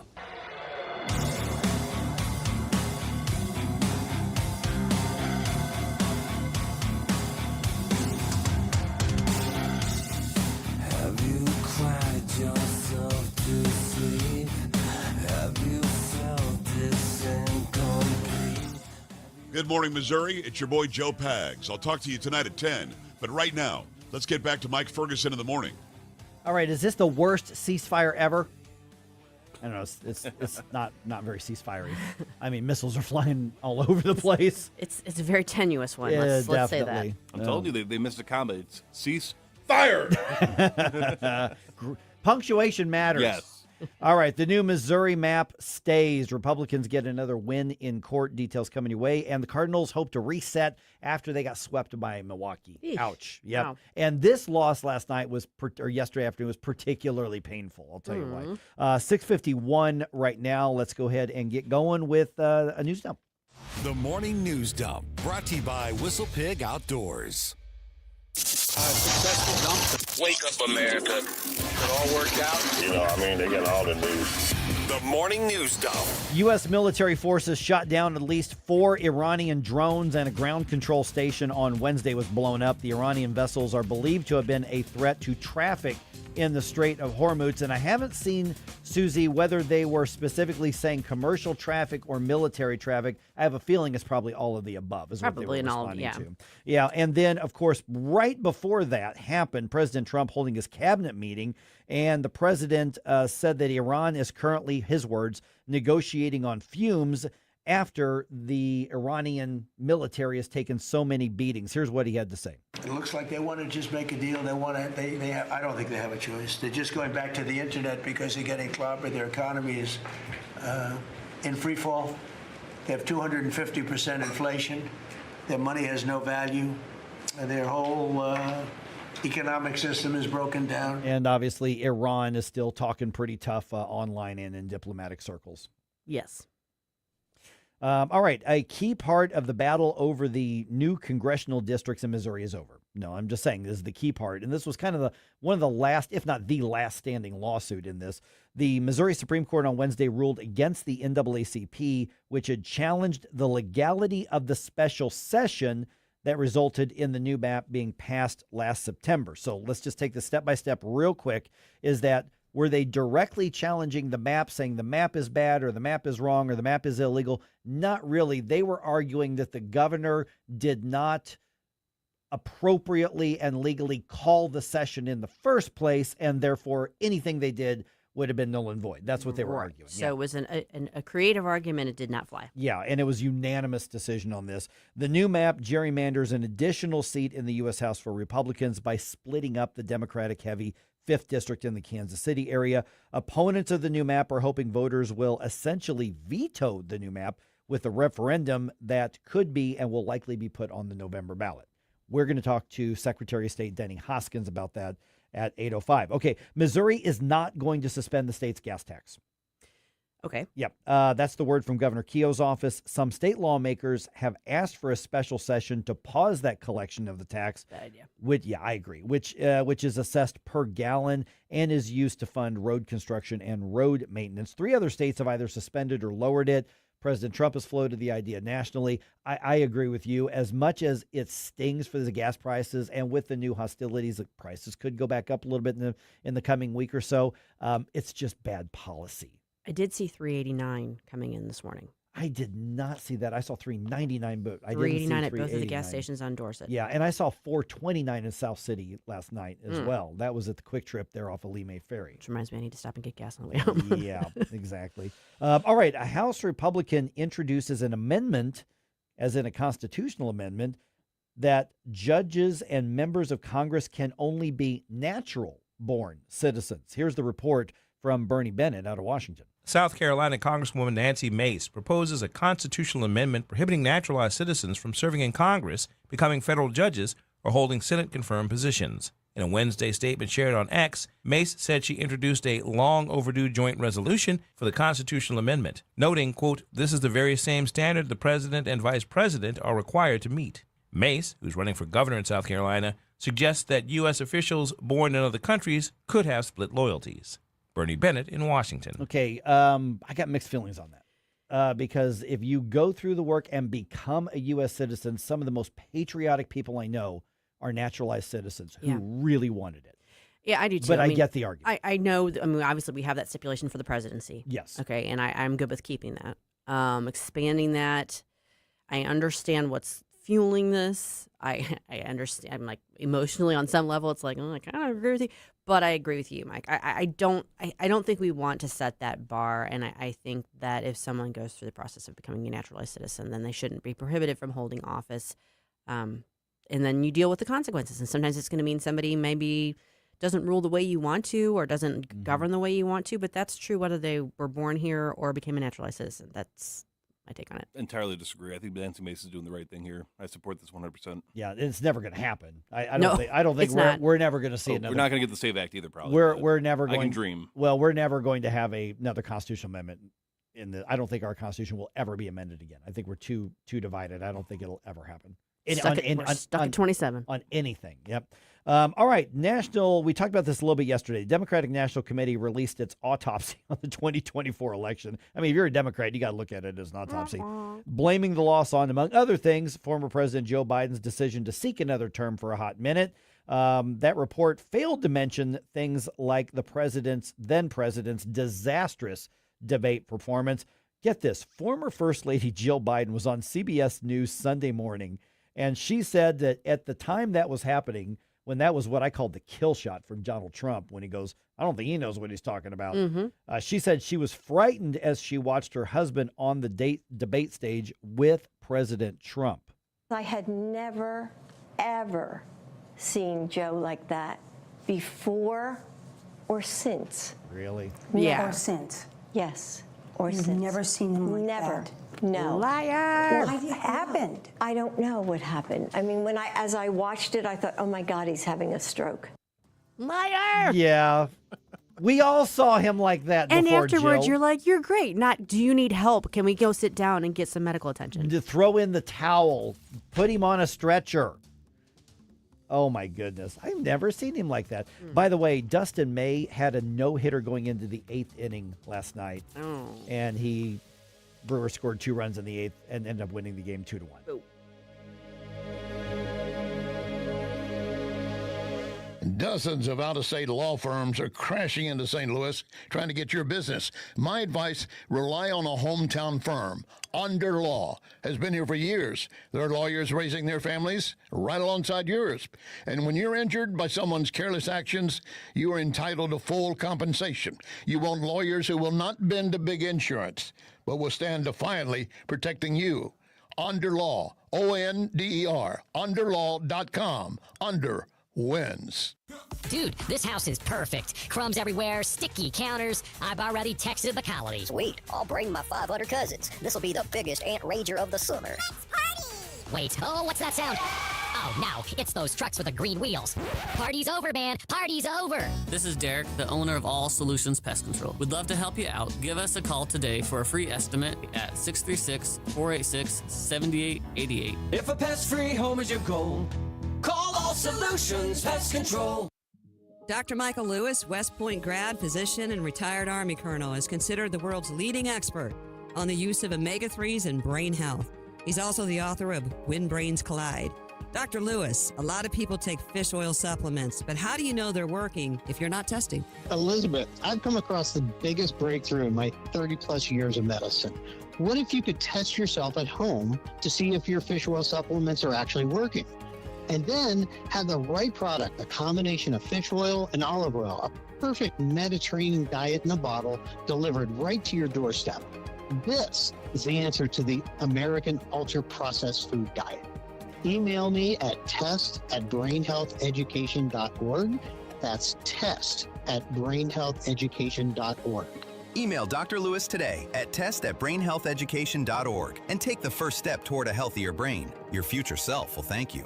That's test@brainhealtheducation.org. KLGY HD3 Clayton, K270BW Bellefonte, KNBS Bowling Green. This is News Talk STL at 1019, 94.1, and always streaming at NewsTalkSTL.com.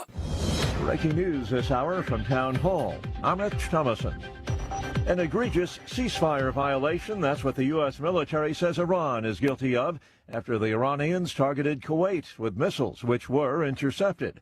Earlier, the U.S. struck Iranian missile launch sites and drones near the Strait of Hormuz. The flare-up in hostilities, latest challenge to the fragile ceasefire.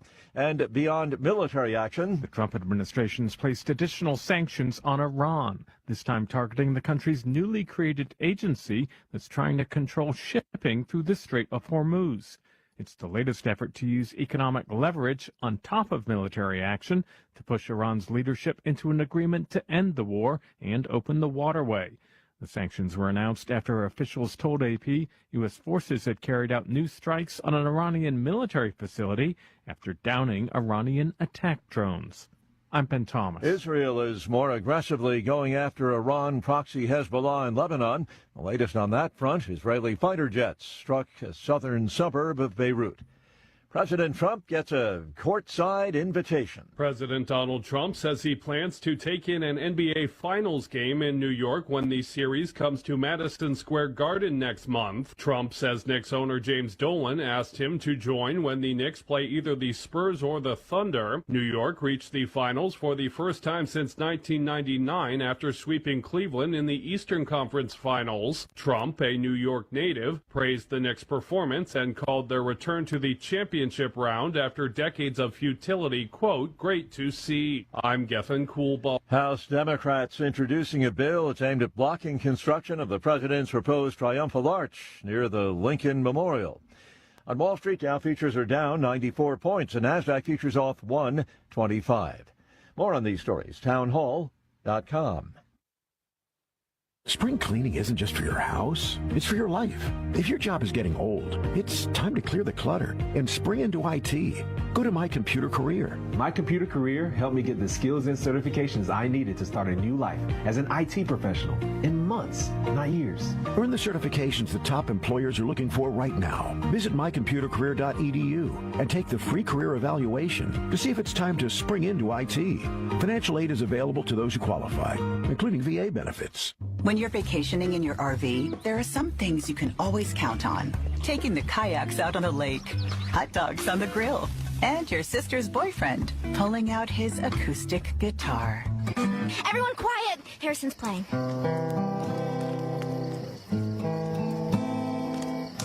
Wow, you're so good, Harrison. With Progressive, your RV is protected 24/7, so you're prepared for whatever you don't see coming. Progressive Casualty Insurance Company and affiliates, not available in D.C. From the Michaels Flooring Outlet Weather Center.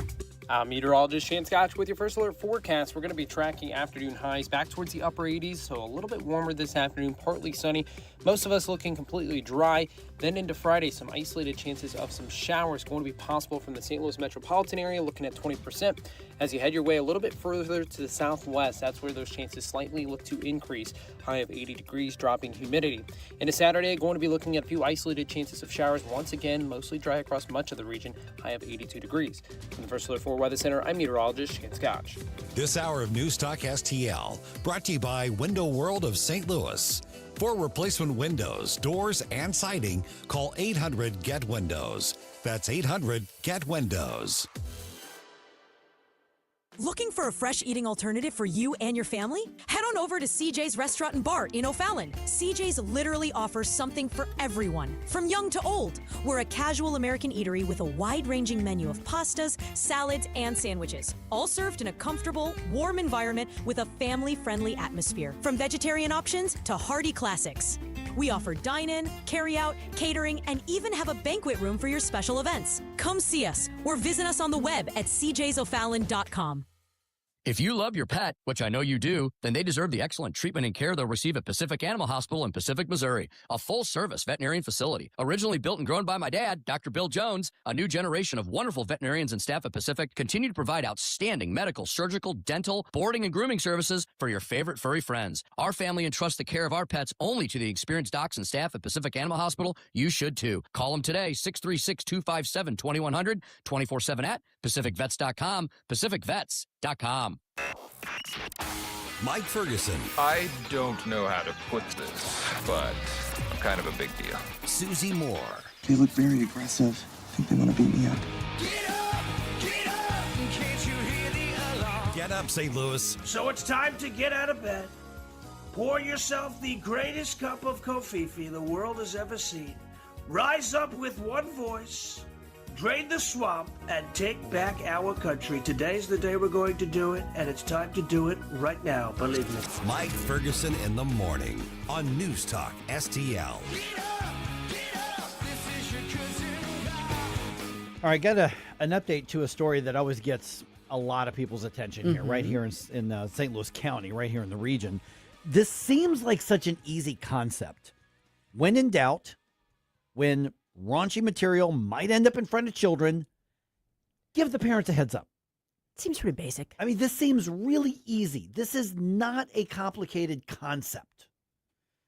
Shouldn't be. I guess that is too much to ask of at least one area public school, because the legal battle on this that we talked about, I think the last time we chatted about this was a month ago or so.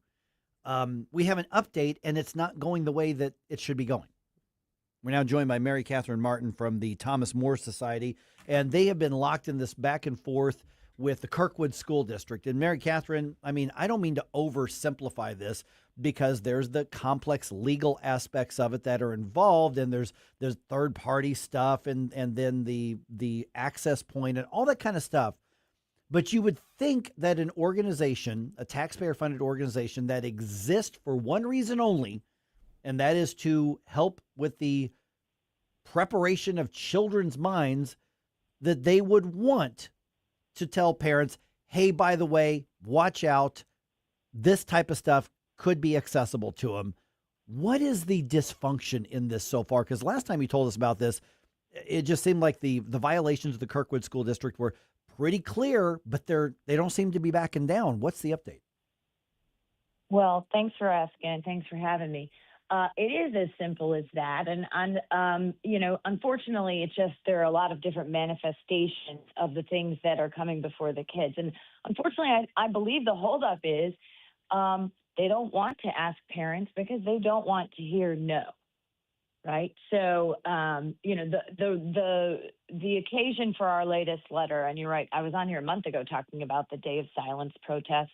And that protest, like the issue that I've raised today, or that we've raised most recently or continue to raise, they are not unique to Kirkwood. These are nationwide problems. Kirkwood is a particularly bad actor and unrepentant when it's raised on them. But unfortunately, this is everywhere. So that's the first thing I want everyone to realize is they need to go home, check their child's computer, pay attention to what's happening, whether or not they're being told by their school district. What's happening here is back in 2022, a library app appeared on kids' devices. It is the same library app you can get through the public library, and unfortunately, it provides the same resources you can get through the public library, but privately on children's devices. And when parents get it from school, they have an opportunity to opt out, but they're not told that there's all sorts of explicit content and other kinds of propaganda, cultural propaganda within this resource. They assume it's coming from school. They assume it's subject to the same filtering and review process that the school purports to make about their library and elsewhere on their computers, and they're wrong. Mary Catharine, I know that you must feel this frustration because it seems like you guys have to keep going round and round on this. But is this a situation, do you think, where the district is thinking, okay, well, we're, summer break now, we can kind of just drag our feet, wait this out and let things blow over and then not respond in any way meaningful? Is there any way to actually enforce this with them?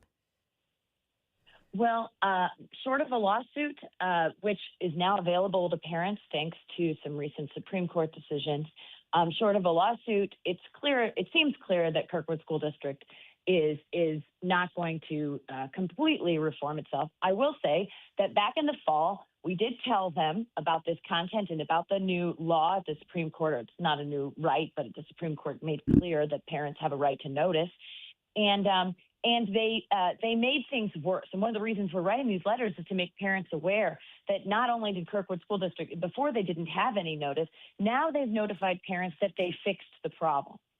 They've notified parents that the public, that they've taken public library access off the computers. And in fact, that's false. It appears to possibly be false altogether. The most it means, and the most they even claim it means, is that they've taken away your right, students' general right to check out books from the public library. What they've not taken away is their access to the catalog, which includes sometimes multi-chapter previews with live links.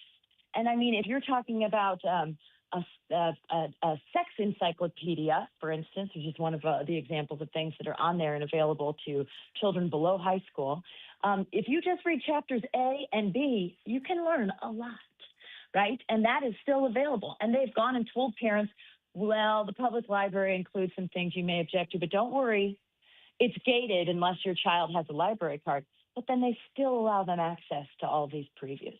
Not to mention the fact that there's a whole collection on there, the Missouri Moornet collection, that also includes inappropriate materials. They've done nothing to gate that. And, and then finally their filter is ineffective within this. So parents who are relying on the normal filter to filter internet content on a child's device can't rely on that working effectively within this app, which is something that's widely known in the industry, but Kirkwood, and we have some testimony in litigation as to Kirkwood's filter in particular, but they refuse to admit it. Okay, so we're visiting with Mary Catharine Martin from the Thomas More Society. And again, I want to restate, I'm going to talk about what I'm not hearing you say. I am not hearing you say that in this case, you're asking for books to be removed or for there to be any sort of censorious action. what you're talking about is the school district needs to alert the parents that this is accessible through these devices and through these school link things. I'm not even hearing you in this particular case. Not again, obviously, we don't want the kids to be able to access this stuff. But I'm not hearing you say they need to remove it from the catalog or the library. All I'm hearing you say is that Kirkwood needs to let the parents know, hey, heads up, there's a how-to guide on how to do some raunchy stuff that your kids might be able to get to because of this system. Just beware. That's all I'm hearing you argue for right now. That is all that parents are constitutionally entitled to, and that's all we're asking. And I mean, so this can be solved either by removing the app, okay, or by simply just one simple and effective notice to parents of the kind of content that is in there. And the fact that they refuse to do even that they are kicking and screaming, we're multiple letters into this, right, that they refuse to make one clear communication admitting what's on there, which they support. They're choosing to provide this. They think it's good, right? So then if it's so good, why would they not want to bring parents on board? Why would they not want to let parents make that decision themselves? It's just so suspicious and suggestive of ulterior motives. But, their motives don't matter. Parents have this right. And parents should assert it by contacting their school district and demanding notice in situations that raise these kinds of issues. And so you said the next step would be if they don't respond or comply in some way to go ahead and proceed with litigation on this. Is this something that you see heading that direction? Well, parents throughout the country have that right.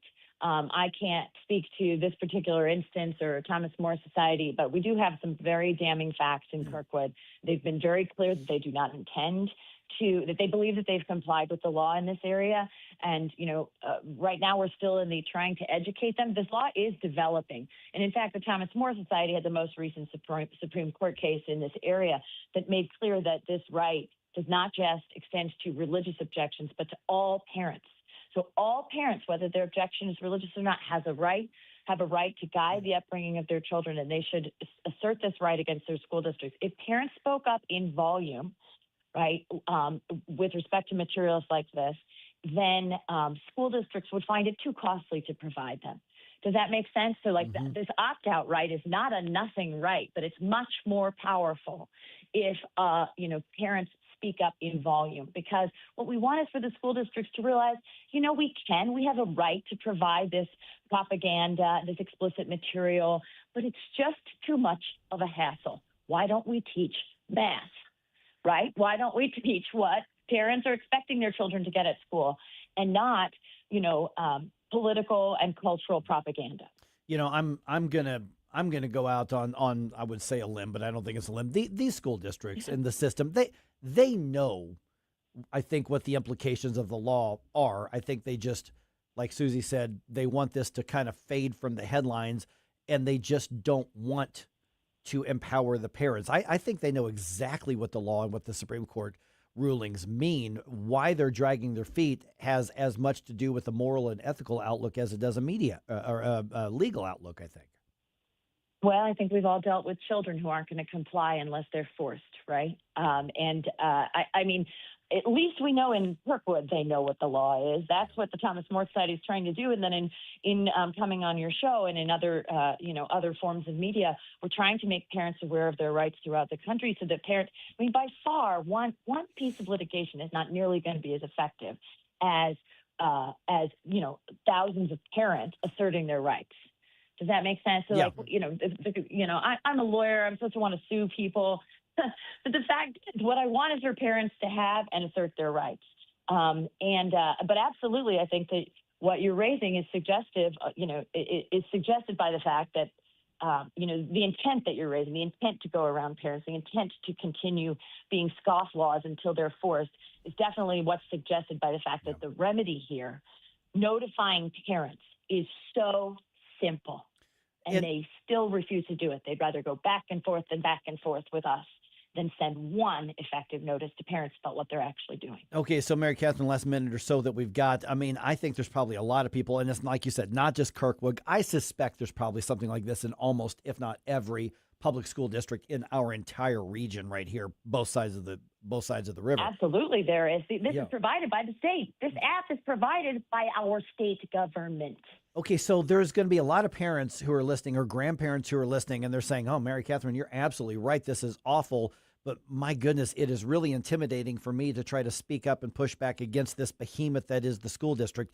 Do they have resources available to help them do that through you or anybody else? A parent says, yeah, we need to do something about this. I need to get involved, at least lend my support to what you and others are doing. What's the best way to take that first step?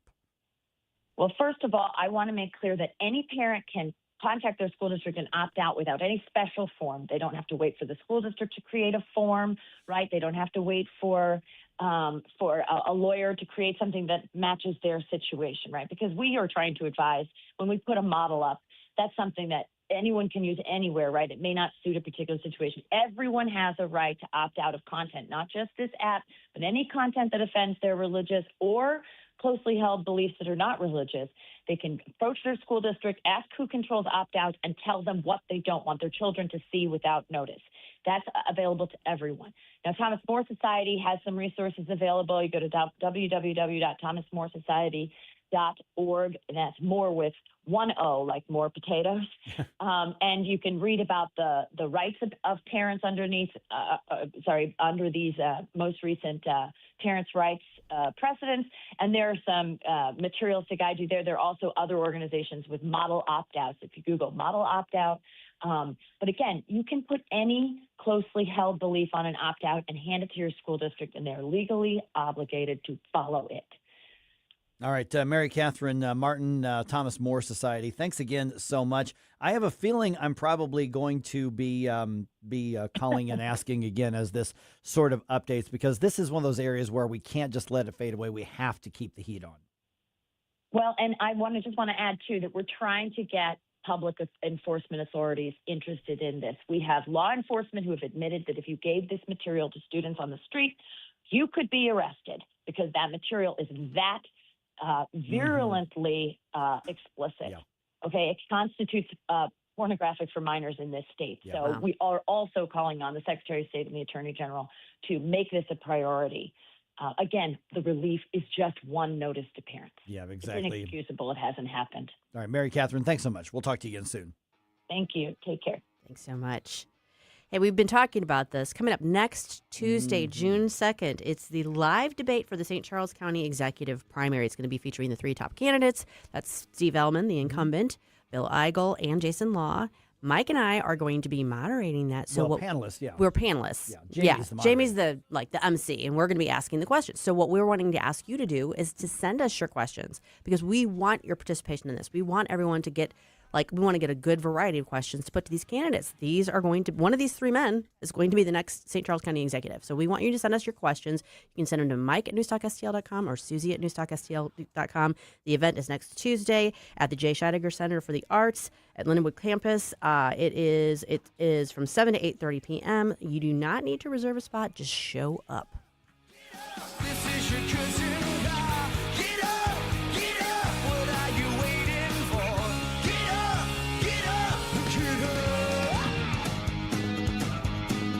Mike Ferguson in the morning. I like it, but they're going a little overboard with the dancing. On News Talk STL. Information, you want to take the place of what I trust. You know, one of the things that's different about St. Louis, one of the things that makes St. Louis unique is all of the brickwork in the homes. And I'm not just talking about the brick homes themselves, which are unique enough throughout so much of the area, into the city, into Ladue, into Clayton, into Chesterfield, into U-City, you name it, Richmond Heights, it's there. But one of the other things is all that brickwork you see on the freestanding walls, the retaining walls, the outdoor living spaces with the fireplaces, all of these things that we're just really good at in St. Louis. And one of the reasons we're really good about it in St. Louis is because of Lee May Block. Mike Ferguson here for Lee May Concrete Block Company. They've been supplying St. Louis since 1947. LeeMayBlock.com. I'm telling you, scroll down. I'm looking at their website right now. Scroll down and look at the projects that they have helped supply so people can go build in their homes. Just beautiful. You look at like the retaining walls and you see those in U-City and you see them in Clayton and you see them in Ladue and you say, man, I wish my property, I wish my home looked like that. Well, it can. Bring in your idea to Lime. They will tell you what you need. They will get you set up. You can make it a reality. LimeBlock.com. Just go check out what they have available. Ask them the questions. Tell them Mike promised that you guys are going to be able to guide me the right direction, and they're going to do it. LimeBlock.com. Colombo and Company. Governor Kehoe has put a spotlight on the August elections in Missouri, and we're already feeling the impact. We'll dig into it Thursday with State Rep David Castile, plus Virginia Cruda from the Daily Wire and Dr. Randy Tobler. Live and local, weekdays at 2 on NewsTalk STL. Colombo here for my friends at Bluff City Outdoors in Alton. The knowledgeable staff at Bluff City has served the St. Louis outdoor community for decades, and they can take care of all your bow hunting needs, all your trapping needs, all your fishing needs, and more. Plus, while you're there, you can schedule a trip with a local fishing guide and shoot in their archery range. Bluff City Outdoors is open 7 days a week, 1 mile east of Fast Eddie's at 2813 East Broadway in Alton. Follow them on Facebook and at BluffCityOutdoors.com. This is Mark Harder with RE/MAX Results, the #1 RE/MAX franchise in the region. As a licensed real estate broker with RE/MAX Results for over 20 years, I've seen the ups and downs of many real estate markets, including the one we're in right now. With the spring market in full swing, now is the time to leap into the buying or selling of your home. Someday is not a day. Today is the day to make your move. Call me at 314-852-8933 or email me at markhardersells@gmail.com. Hey, Jamie Allman here for my favorite go-to store for seafood, gourmet goodness, and tons of wine. It's Stars, 1135 South Big Bend. A huge selection of seafood flown in from the coast. Lemon sole, halibut, Maryland lump crab, Gulf shrimp, and you gotta try the trout dip. Plus, imported and domestic hand-cut cheeses, lots of hand-picked wines at great prices, hard-to-find gourmet foods, and fresh roasted coffee using only the best quality beans. Stars, 1135 South Big Bend, just off of Highway 40. Thanks for taking my call. News, analysis, opinion. Radio news junkie. Love every bit about it. News Talk STL.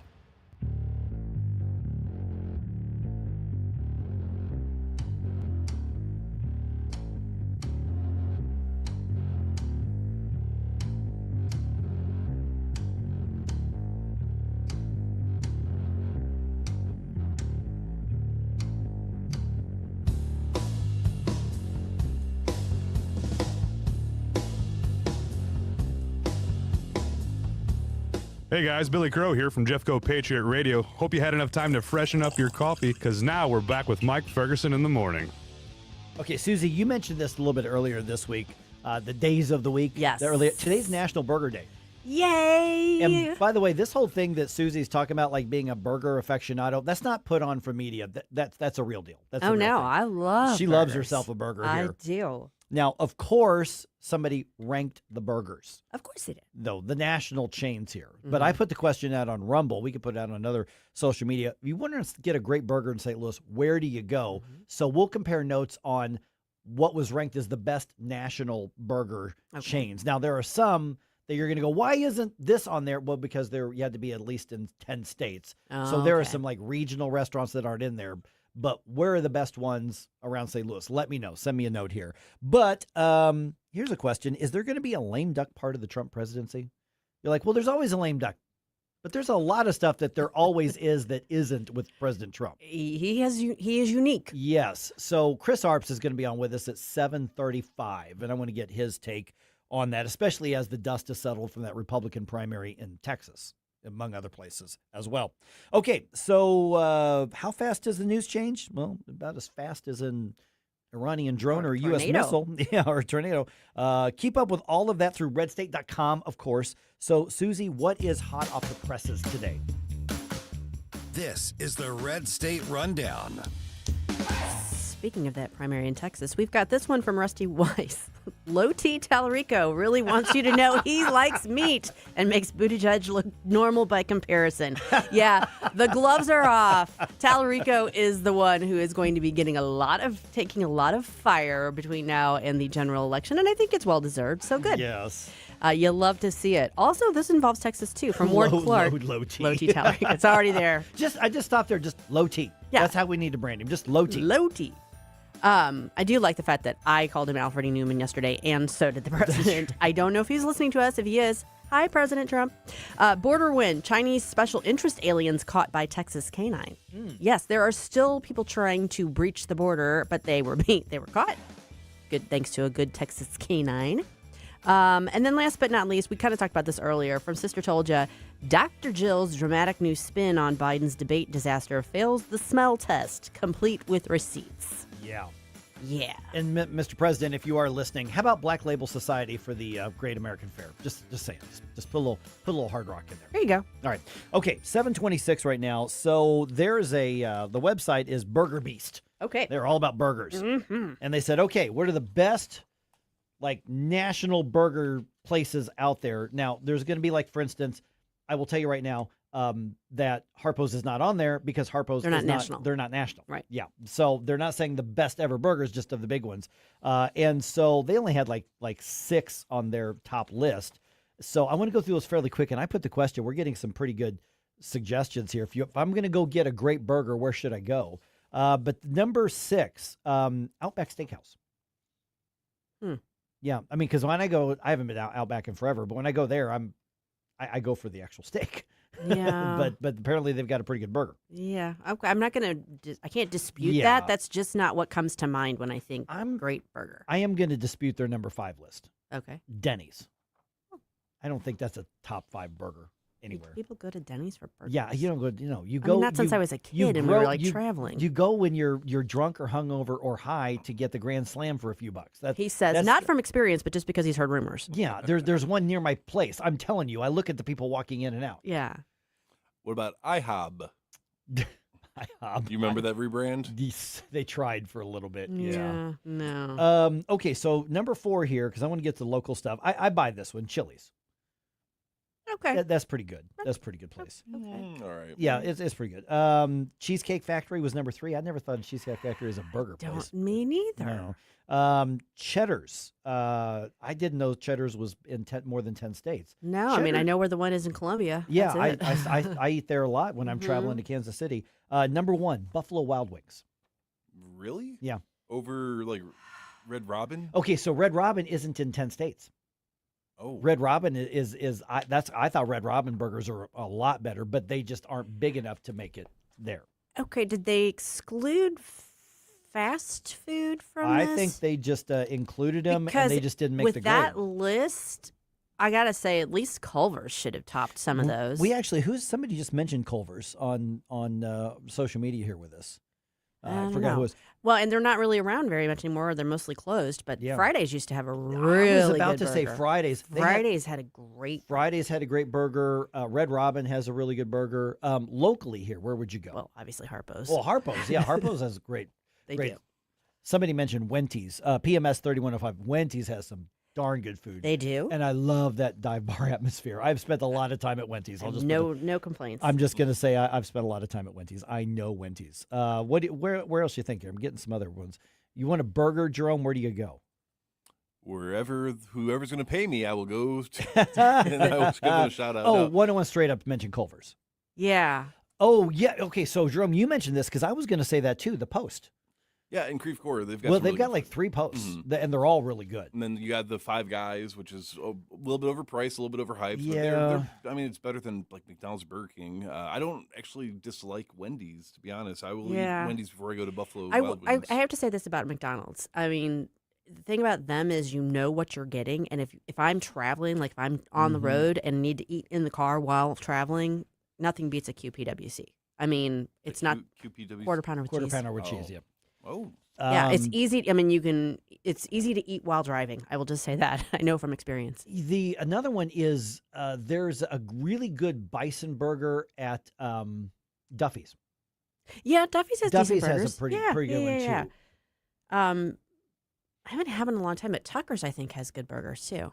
I don't think I've been to Tucker's. By Yeah. the way, to your point about the Post, they have a good bison burger too. Yes. No, I highly recommend them. Yeah. To be honest. Yeah. If they are interested in sponsoring the show, I I mean, would love them even more. Well, see, and usually when I do bison, I just get it fresh from Nutrition Stop and make it at home. Mhm. But if you do the whole burger, then you really can't go wrong at Duffy's or the Post.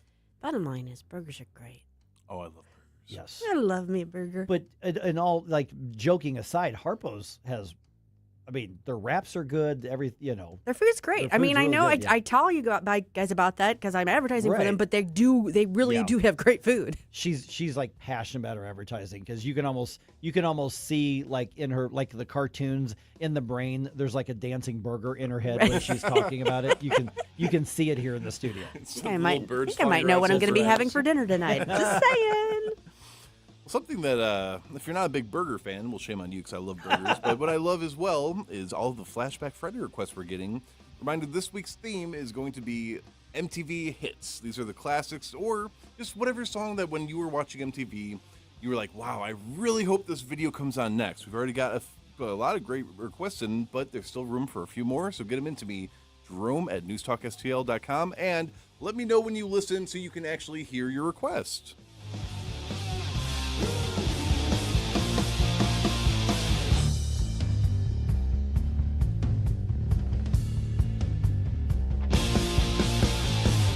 From the Michaels Flooring Outlet Weather Center.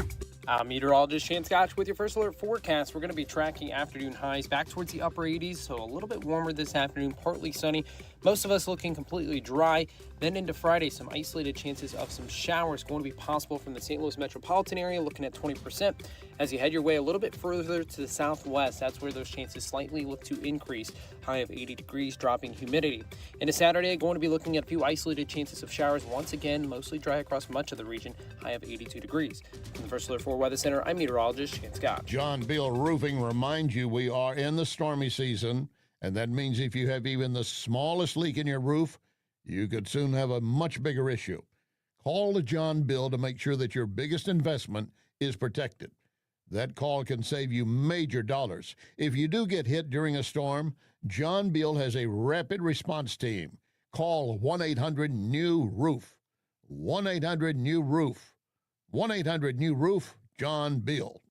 Larry Connor's Commentary, brought to you by Vincent's Jewelers, offering a wide selection of jewelry, including lab-grown diamonds, affordable earrings, bracelets, necklaces, and rings, up to 75% off their natural counterparts. Visit Vincent'sJewelers.com.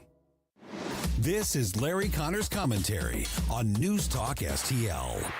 What I'm about to share with you could have you scratching your head asking, what? Or maybe you will nod in agreement. All right, let's begin with maybe an oversimplified statement, but there are facts behind the statement.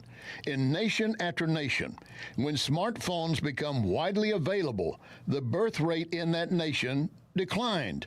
The younger the age group, the sharper the decline in having babies. Now, this is all part of a research report by the Financial Times. According to that data and experts interviewed, the smartphone and other digital devices are leading to fewer babies. And what Elon Musk argues, declining birth rates represent the biggest risk to civilization. More than 2/3 of the world's 195 countries have fallen below the replacement rate. One proposed thesis: to meet a person you're going to marry requires filtering through a lot of people versus simply going online and swiping left or right.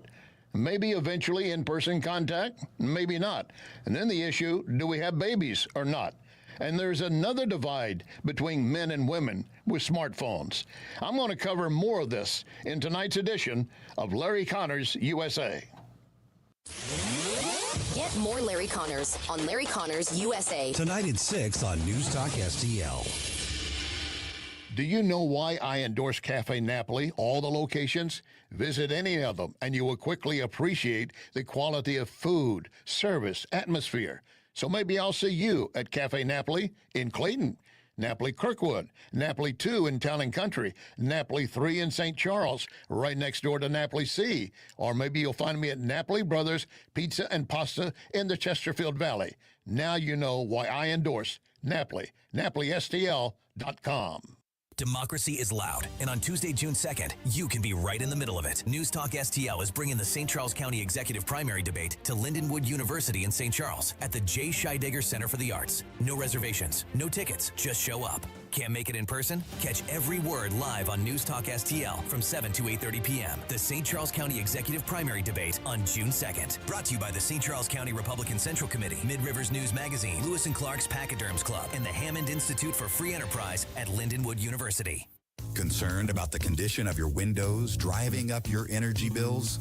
I was too. It's only called STL Windows and Doors. Their Provia windows combine old world craftsmanship the professional way, the Provia way, with over 65 years of combined experience, locally owned, offering competitive pricing and personalized service that the big box companies can't match. Call today for your free in-home estimate and start saving tomorrow. 314-277-5952 or stlwindowsanddoors.com. What happens next? The Iranians want to talk. Happens right here. What I'm concerned of is miscalculations. I think President Trump is wise enough to make the correct decision. 1019 and 94.1 News Talk STL.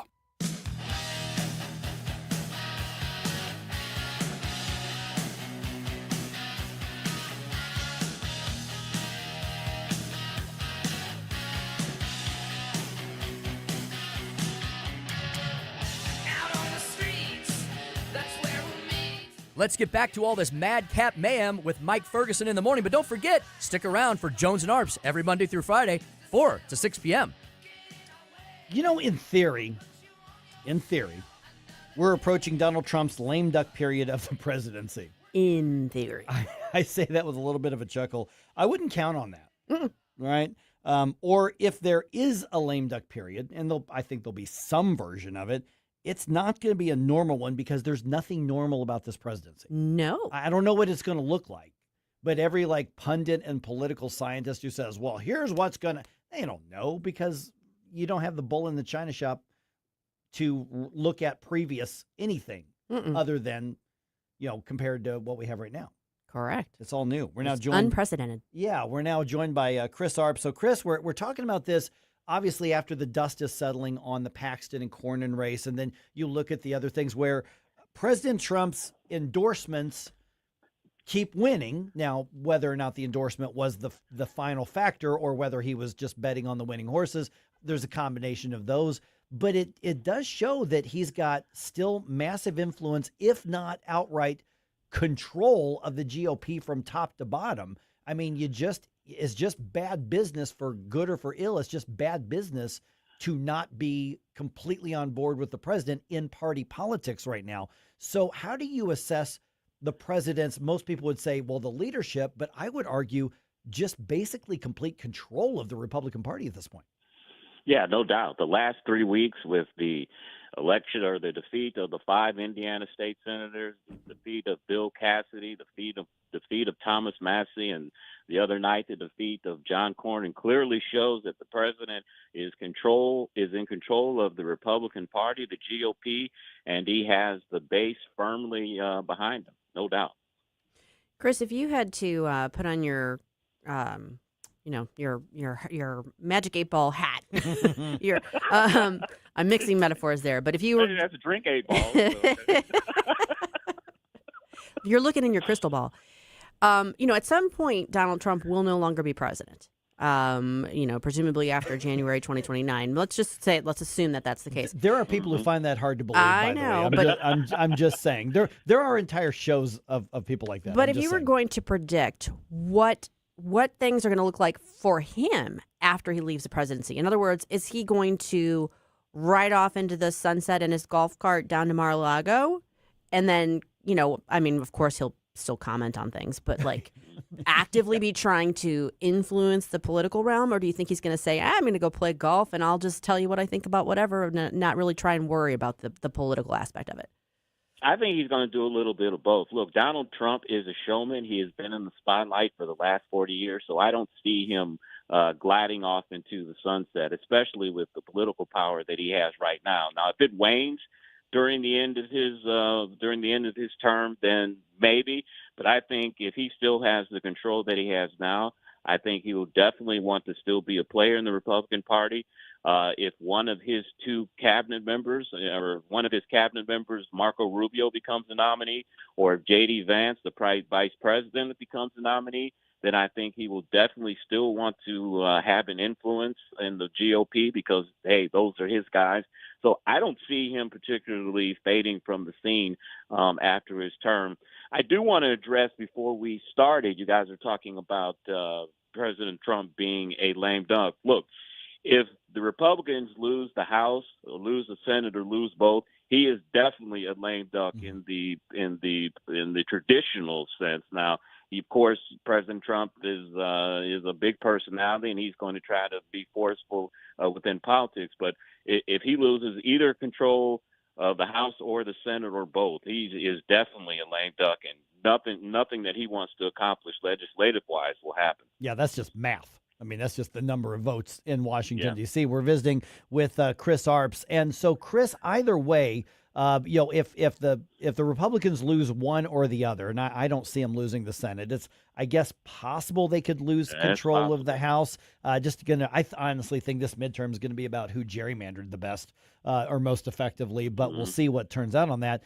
At some point, to follow up with Susie's question, I could see President Trump, regardless of how this goes in the midterms, looking at long-term being the kingmaker and being very overt about being the kingmaker well beyond his presidency, as long as there's an active MAGA movement, which, populist movements come and go, but this one's been around longer than most of them. Yeah, most definitely. As I said, Trump is a larger-than-life figure. We've seen the control that he's had over the party for the last 10 years, and that's a lot of power, and I don't see him wanting to relinquish that. Look, we've seen the president, his family and his sons are doing a lot of business with foreign entities and with the government.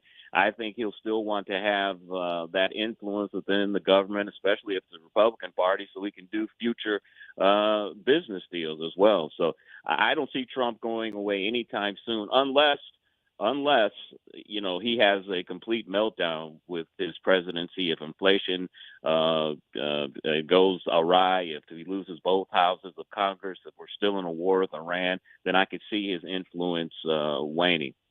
Chris, what about other Republicans that have their eye either on the presidency themselves or at least leadership, higher office? What does the political realm look like for them as they try to move out from his shadow?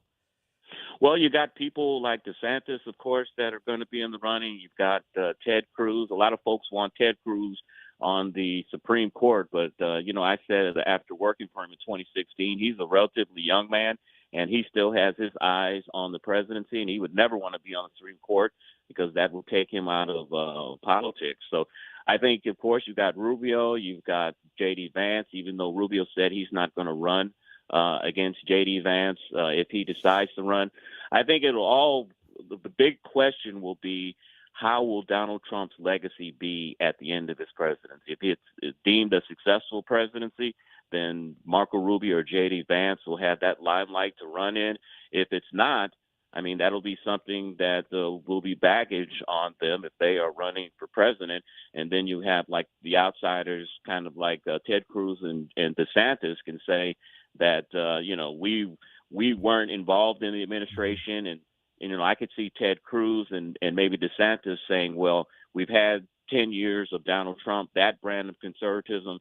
I think we should go back to the Reagan-esque type of conservatism that we had before Trump. So I think you may have that battle between those two factions at the end of the Trump presidency. Okay, Chris, I'm glad you said that, because I wanted to ask you what your thoughts are on that as well, because, Donald Trump is not particularly conservative. He's done some conservative things that I think may be more about political calculation, but, he's a populist. He's a deal maker. He's, that sort of thing. I don't think he's particularly ideological. That's one of the things that I've seen over the last 10 years is not maybe a full-scale abandonment of conservatism in the Republican Party, but definitely it's taken a back seat to, what the MAGA movement has become.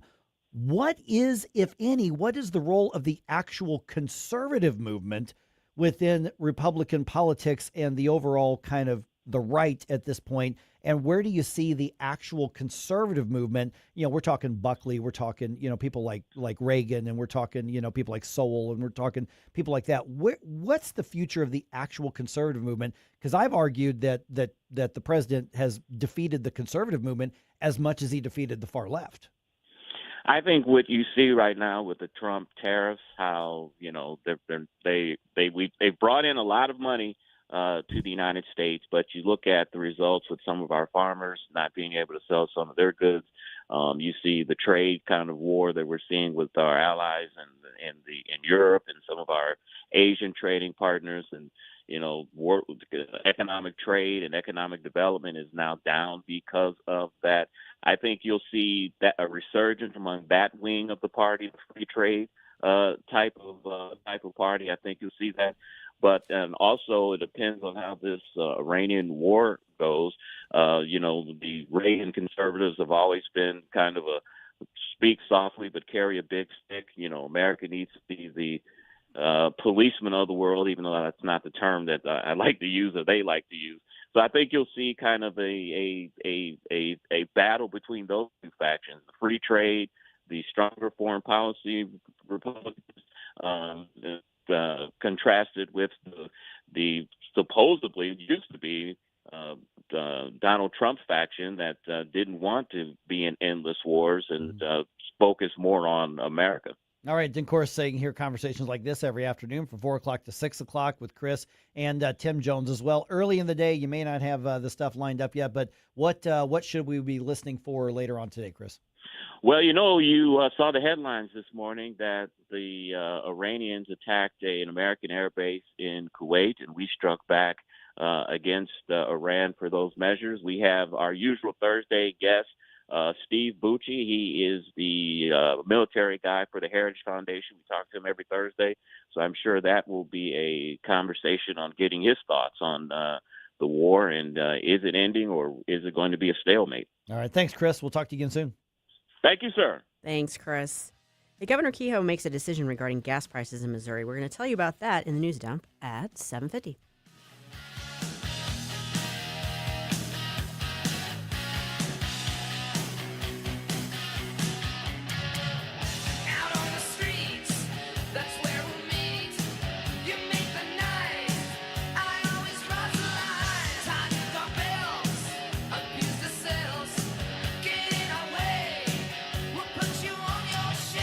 Mike Ferguson in the morning. Someone in that control room is out of control. On News Talk STL.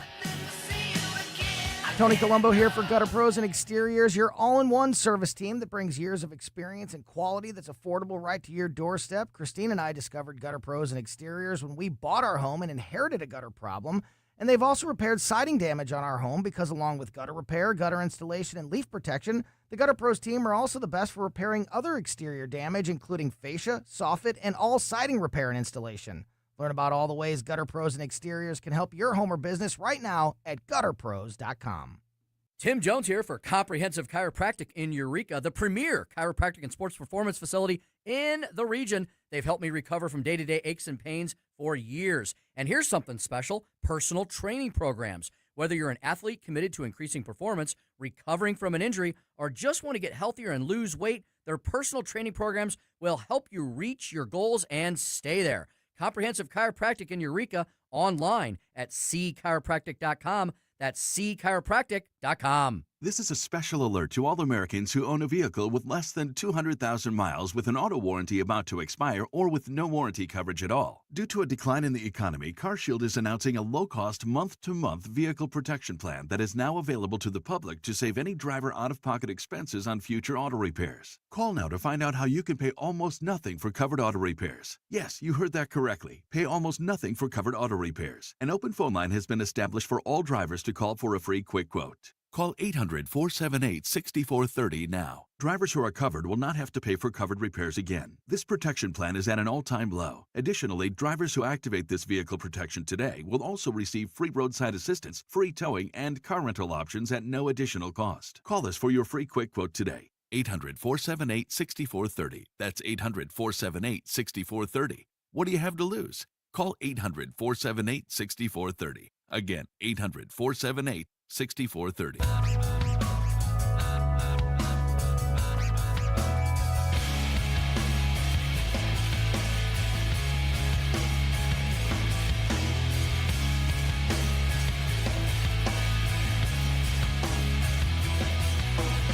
The Mike Ferguson Show is one of my favorite programs. In addition to Larry Connor's USA, catch my program at 6. Now, back to Mike. All right, missiles flying everywhere. This has been a weird ceasefire. Mm-hmm. Give you the update on that. The new map in Missouri stays. Republicans get another win in court, and the Cardinals hoping to reset. They got swept by the Milwaukee Brewers, and it was a particularly painful loss. All right, 7:51 right now. Let's do another news dump here. The Morning News Dump, brought to you by Mario's Donut Restaurant. The Morning News Dump. Are you joking? Is this a joke? Listen, folks. The Morning News Dump. We just had Mario's yesterday in the station. We did. I might have had 2 of them. I had half of one. Okay, maybe 3 of them.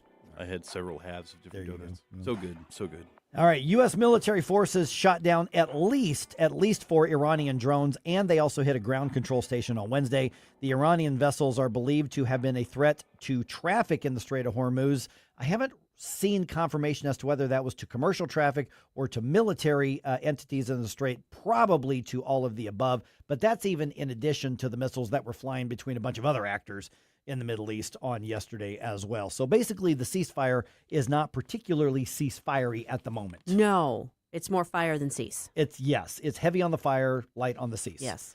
President Trump holding his cabinet meeting yesterday, and he says, among other things, Iran is negotiating on fumes, his words, and that the U.S. has neutralized their military capabilities before the ceasefire-ish, and claims that they are now willing to agree to a deal. It looks like they want to just make a deal. I don't think they have a choice. They're just going back to the internet because they're getting clobbered. Their economy is in free fall.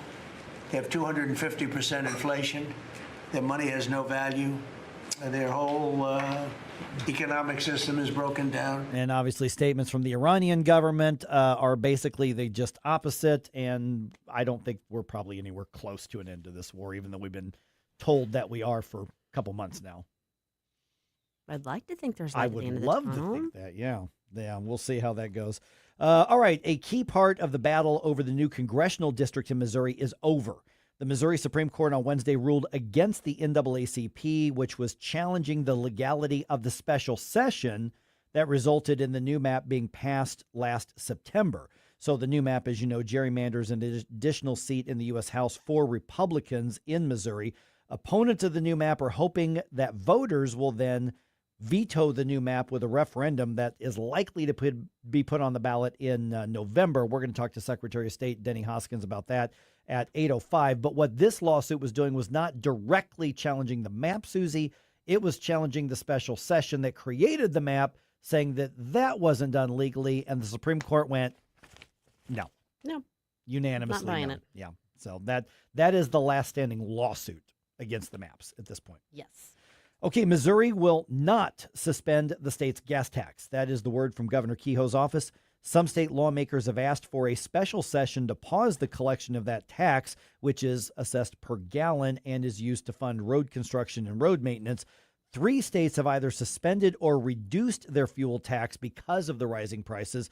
President Trump has proposed suspending the national gas tax, although that idea does not seem to have much traction in Congress. I know people aren't going to like to hear this, and I don't like to say it because it's hurting me with these gas prices, but that's the right decision by the governor. I think it is too. It really is.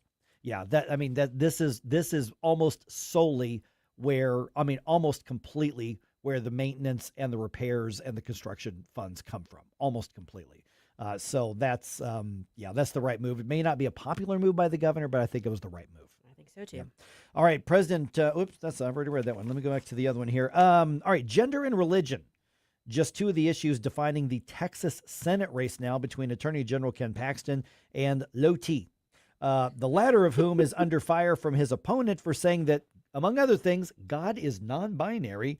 Paxton was on Hannity last night on Fox, and he doesn't think Texans are going to go for somebody that out to lunch when it comes to like normal stuff. I think he got lost and ended up in the wrong state. He should be in California, not in Texas. And one of the other dividing issues in the race, obviously border security. Paxton says James Tallarico wants open borders. Tallarico says there should be a welcome mat at the border as well as a lock on the door. He just never said you should have the door locked. So you can have a lock on the door, just hanging there loose. Right. Like our lockers back in the day. Okay. Oh, my goodness. All right. What else we got here? I got a couple minutes left here.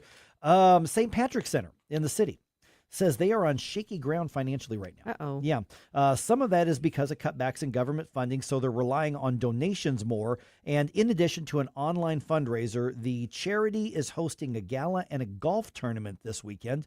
Details are at stpatrickcenter.org, so stpatrickcenter.org. The center has been connecting homeless people in the city with emergency aid and housing and employment support and health care and counseling for over 40 years. If it were not for the St. Patrick Center in the city would be a lot worse off. Yes, they would. Yeah. So they do some very good work, and they have a lot of standards. They don't just hand out freebies out there. So they do some very good work. And here's the thing is nonprofits and charities should be based on donations far more than any government grant situation. Absolutely, they should. So just check it out.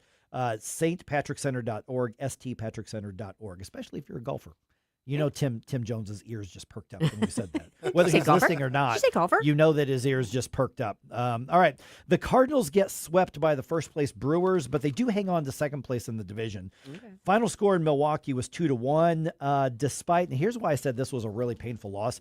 This is despite Dustin May taking a no-hitter into the 8th inning. Ouch. Oh, man, so close. But he ended up with the loss after the Brewers scored twice in that inning. Redbirds are off today. They start a series with the Cubs at home on Friday. That is a 3-game series starting on, tomorrow.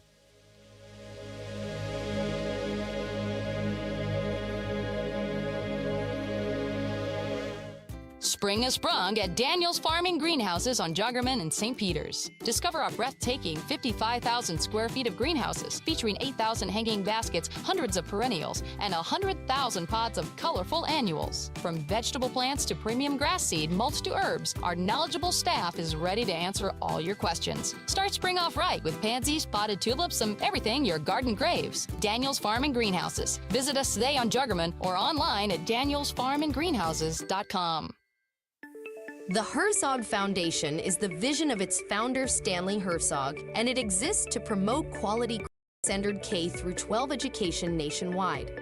Hi, this is Chris Stegall with the Herzog Foundation. We offer a wide variety of resources relevant to today's families, including a free online publication called The Lion. The lion is one of God's most majestic creatures, symbolizing strength and courage. Named for its attributes, the Lion publication carries articles covering a wide range of topics facing American families and culture, especially related to the education of children. The Lion can be found online at readlion.com. That's READ lion.com. Sign up for The Lion at readlion.com and find dozens of must-read articles published every day. Visit readlion.com and subscribe for the weekly and daily digests so you never miss an article. Readlion.com. That's readlion.com. Hey there, Chris Cooper here, your financial friend with Serenity Wealth Management, joining us this Sunday right here on News Talk STL for the Serenity Wealth Now Show. We've got my friend Joel Hauser. We're going to come in, spend some time talking about protection strategies to protect your income, to protect your assets, and more importantly, the lifestyle you deserve. So tune in right here Sunday morning, 9 a.m. for the Serenity Wealth Show, airing right here on News Talk STL or on your Serenity Wealth Now social media outlets. We'll see you then. Investment advice offered through Fortis Capital Advisors, LLC. KLGY HD3 Clayton, K270BW Bellefonte, KNBS Bowling Green. This is News Talk STL at 1019, 94.1, and always streaming at newstalkstl.com. Breaking news this hour from Town Hall. I'm Rich Thomason.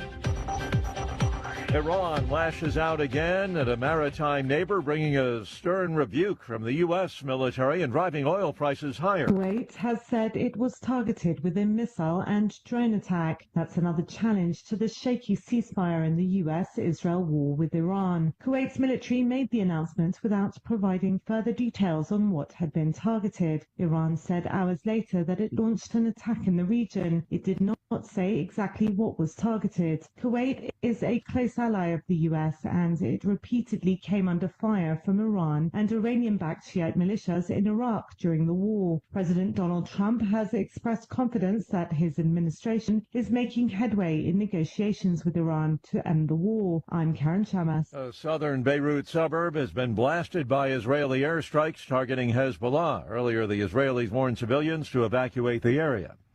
9 people are still missing following a chemical storage tank meltdown at a paper plant in Longview, Washington. Hundreds of thousands of gallons of a caustic chemical spilled, keeping search crews at bay. We're bracing ourselves for this being the deadliest industrial tragedy in modern Washington state history.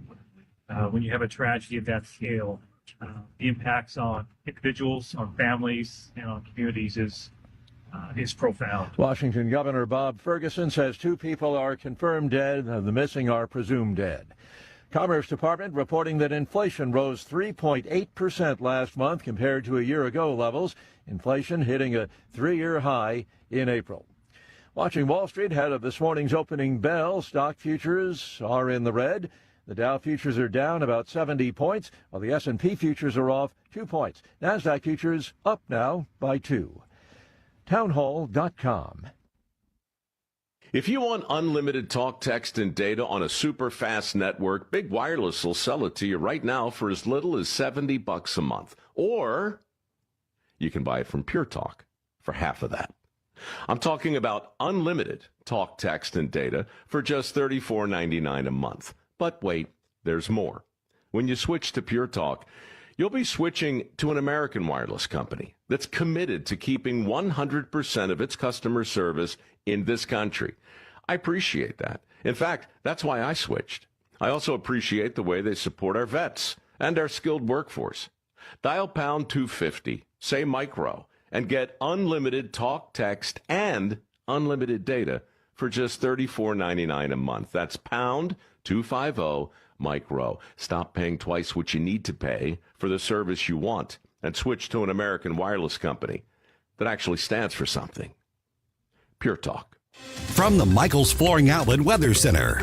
I'm meteorologist Shane Scotch with your first alert forecast. We're going to be tracking afternoon highs back towards the upper 80s, so a little bit warmer this afternoon, partly sunny. Most of us looking completely dry.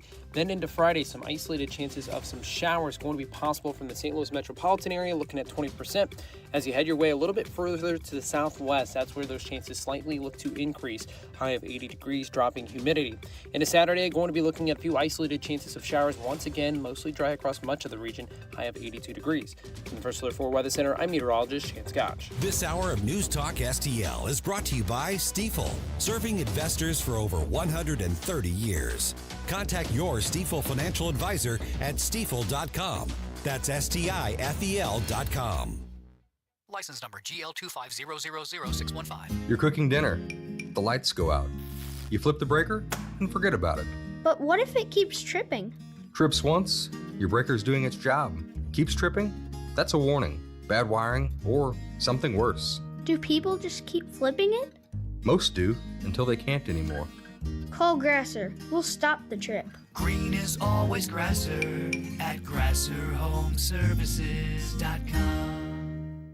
Hey, when pests invade your home, you need someone you can trust. It's Jamie Allman here, and at Buckingham Pest Control, they're not just your exterminators. They're your neighbors and friends. A locally owned family business and St. Louis Magazine A-List award winner, providing affordable, quality pest control. Plus, they offer energy-efficient TAP attic insulation, the only insulation that controls pests. BuckinghamPestControl.com. That's BuckinghamPestControl.com. The Vic Porcelli Show. Does anybody still care about the doctors and the scientists that have either disappeared or been killed? U.S. Representative Eric Burleson cares, so we'll ask his communications director, Nate Lucas, all about that Thursday at 10:05. Weekday mornings at 9 on News Talk STL. Mike Ferguson. I'm not like the rest of you. I don't make mistakes. Susie Moore. What you're telling me doesn't sound logical, my dear. Get up, can't you hear the alarm? Get up, St. Louis. You need to get to go. I need to be able to get where you need to go to do the work. Mike Ferguson in the morning on News Talk STL. Get up, this is your cousin Rob. All right, at least one part of the battle over the new congressional map in Missouri is over. Mm-hmm. It's over. The legal side of it at this point is over. Yes, the court said Governor Kehoe has and had the authority to call the special session that created the new district. So it's a little bit wonky, but this lawsuit that was just kind of slapped down because it was a unanimous ruling by the Missouri Supreme Court really ends the legal challenges like directly in court. So we're joined now by Missouri Secretary of State Denny Hoskins. And Denny, I'm hoping you can, because you understand this stuff, far better than I do. Basically, all of the lawsuits against the new maps, those are now settled. And the new map wins, the Republicans win on this. But what was it that the court was ruling? Because my understanding is, Denny, that the NAACP was not challenging the maps per se, but they were saying you didn't even right to have that special session, and so everything that was passed was null and void. They were essentially attacking the use of the process, if I understood it right. That's correct. Yes, the NAACP had sued Governor Kehoe and said he did not have the authority to call an extraordinary session this past September. And you said it right. It was a unanimous decision. The oral arguments before the Missouri Supreme Court were yesterday morning. I think within a matter of hours after those oral arguments were done, the Missouri Supreme Court came back with a unanimous decision and said that, hey, yes, Governor Kehoe does have the authority to call special session, and therefore the special session for the redistricting map was, in fact, legal. Okay, so the only lawsuit that I'm aware of that's still active now at this point is the one against your office, against you, saying, okay, the petition for the referendum to try to, for lack of a better term, veto the map, they're saying, okay, you've got until the primary day to verify the signatures, but they're trying to get the court to compel you to do it faster than that, even though the legal requirement is August 4th, I think is what it is. Yes. Is there any update on that lawsuit, and then an update on the verification process of these signatures that they've submitted? Right. Yes, there are, I believe, 2 lawsuits still pending against me. And I've said, somebody said, well, I saw you got sued yesterday. And I said, well, that's just a normal Wednesday in the Secretary of State's office. We get sued a lot, but on average, actually, during my tenure, I've been sued less on average than the prior 3 Secretary of States. Those 2 lawsuits that you filed against me are trying to force me to make a decision earlier than August 4th. According to state law, I have until August 4th to certify the referendum signatures as either sufficient or insufficient. And so what they're trying to force me to do is do that earlier. I've been very clear from the beginning. I do have some constitutional concerns about doing a referendum on congressional maps. I mean, the dates just don't make sense. It doesn't make sense that the same date that I'm supposed to have the signatures certified for the referendum is also the primary election date. And so those 2 lawsuits are going through the courts, but I'm hopeful and confident that I will prevail in that. I mean, if you think about it, it would be kind of like, hey, April 15th is the deadline for you to turn in your tax return, but we're going to sue you and make you turn in your tax return on January 31st this year or something like that. So I'm hopeful that I will prevail on both of those lawsuits. Currently the status is we have several election authorities as well as county clerks that are still verifying those signatures, and they have until July 27th in order to verify those signatures for the referendum. And then I have from July 28th until August 4th and to certify those signatures. This is a system of checks and balances where this is a slow, steady process. I'm not going to have any knee-jerk reactions. We're going to utilize that full time and make sure that all of those signatures are valid before I rule on sufficiency or insufficiency. Okay, so I'm sorry to hear your numbers are down. I don't really have a reason to sue you, but if you need to get your lawsuit numbers up, let me know. I mean, I can sue you for something if you want. I just don't know what it would be. Right, exactly. We've had the governor of the state of Missouri, Governor Kehoe, has said that the new Missouri First map is in effect. The courts have continuously ruled in my favor and said, yes, the Missouri First map is in effect. Attorney General Hanaway, whose team is doing an excellent job of representing us in court, has said that, hey, the Missouri First map is in effect. And myself, as the chief election officer of the state of Missouri, I've said the new Missouri First map is in effect. However, we still have some liberal naysayers that say, hey, is there anybody else that has a higher authority? Well, I only know one other person that might have a higher authority that could weigh in on that, and that's God. And if he lets anybody know about the constitutionality of the Missouri First map, please let me know, because I've got some other questions for him as well. We're visiting with Denny Hoskins, Missouri's Secretary of State. Okay, let's talk about this referendum. It's if assuming that the signatures, there are enough valid signatures on it, which you've said before on this program, and you've told me privately, you think that they probably do have the raw numbers. But at that point, then, are we looking at a November vote? And then what kind of chaos or confusion happens if that passes in November? Well, if I'm predicting the future and the referendum did have enough signatures to be ruled sufficient, then that referendum would go on the ballot in November. And then based on whether or not voters approve that referendum or voted down that referendum, we could have the Missouri First map for the 2026 to 2028 election. And then if the referendum was defeated, then we could go back to the old maps in 2028. However, there was a U.S. Supreme Court decision just a couple of weeks ago that said we cannot have any more majority-minority districts. And currently, Congressional District 1 over in St. Louis City is a majority-minority district. And the U.S. Supreme Court said that is racial discrimination. I've always said that, hey, drawing districts based on the color of one person's skin, that's the definition of racism. And so I could see the legislature actually coming back into session in 2027 and redrawing the maps again in order to eliminate that racially discriminated district in CD1. Yeah, let me nitpick the words just a little bit. It wasn't so much that majority districts are illegal. It's that you can't draw them specifically because of race. I mean, if they just naturally happen to be minority, that's one thing. But what the Correct. Supreme Court ruled on was you can't look at the color of people's skin and say, okay, let's draw it according to that. Yes, very much so. Yeah. Okay. So I guess at this point, then, you mentioned a little bit earlier, and I want to follow up that you have some questions about the legality or the constitutionality of the referendum that's proposed to veto these maps. What are your concerns about that?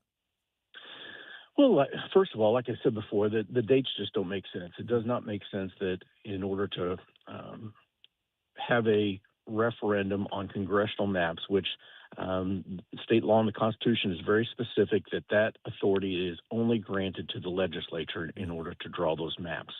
But the dates don't make sense that I would have until the primary election day, August 4th, in order to certify those signatures when we'll be voting on the Missouri First map that day. So I do have some constitutionality concerns. Those were brought up in a federal court case that the Attorney General's office represented for me earlier this year. Now, would this be any different? Because it's been brought up that there is a little bit of precedent in Missouri where there was a congressional redistricting that was vetoed by a statewide vote, but that was an 18 whatever. But there is a precedent on this. Is this situation different than that situation from a legal perspective? Yeah, yes, I believe that it is different from a legal perspective. I mean, we've had a lot of laws and reinterpretation of laws since then. And so, we have, I believe that it is different. And like I said, I do have some constitutional concerns. Currently, my general counsel, as well as myself and the Attorney General's office, are doing some research to see if in fact, we do believe it's constitutional or unconstitutional. I've not made any decisions yet, but we're going to utilize this full amount of time in order for checks and balances and to make sure that we get this right. Okay, Missouri Secretary of State Denny Hoskins. Boy, that's a lot of talk about maps and the elections. Anything else we need to be watching for in the headlines out of your office? Because it's not like elections are the only thing you do. That's right. Elections aren't the only thing that we do, but we do make a lot of, I say elections make all the headlines. We have about 200 employees and $71 million of your taxpayer budget. So what we've been doing is really focusing on auditing the voter rolls. And since over the past year, we've taken off over 200,000 ineligible voters off the voter rolls, including 60,000 deceased people. We want to make sure that only eligible voters are on the voter rolls. We've also had some memorandum of understandings with surrounding states, including the state of Kansas, where we take our voter rolls and compare them to Kansas voter rolls to see if there's any duplication. Because, like I said, we don't want any Jayhawks crossing the state line on election day and voting in Missouri elections. That's for sure. That's right, absolutely. Or honestly, to have them come across the border for any reason. I'm just saying. All right, that's Secretary of State Denny Hoskins, thanks so much. I'm sure I'm going to be bugging you about something else in the headlines sooner rather than later. So I appreciate you being on again. Anytime. Thanks for having me. All right, next week, coming up on Tuesday, the St. Charles County Executive Primary Debate. We've been talking about this for a few weeks now. Mark it on your calendar, Tuesday at the Scheidegger Center at Lindenwood University in St. Charles. Bill Eigel's going to be there. Steve Ellman's going to be there. Jason Law's going to be there. I'm going to be there. Susie's going to be there. Jamie Allman's going to be there. You should be there too. And matter of fact, Susie and I will be on the panel moderating, or the panelist, Jamie Allman's the moderator. We're going to be asking a lot of the questions of these candidates. Email me your question suggestions, Mike, M-I-K-E, at newstalkstl.com. If you've got a question you'd like to hear answered at that debate, send them in. I will incorporate as many of those as possible. All the details of the debate and the broadcast of it at newstalkstl.com.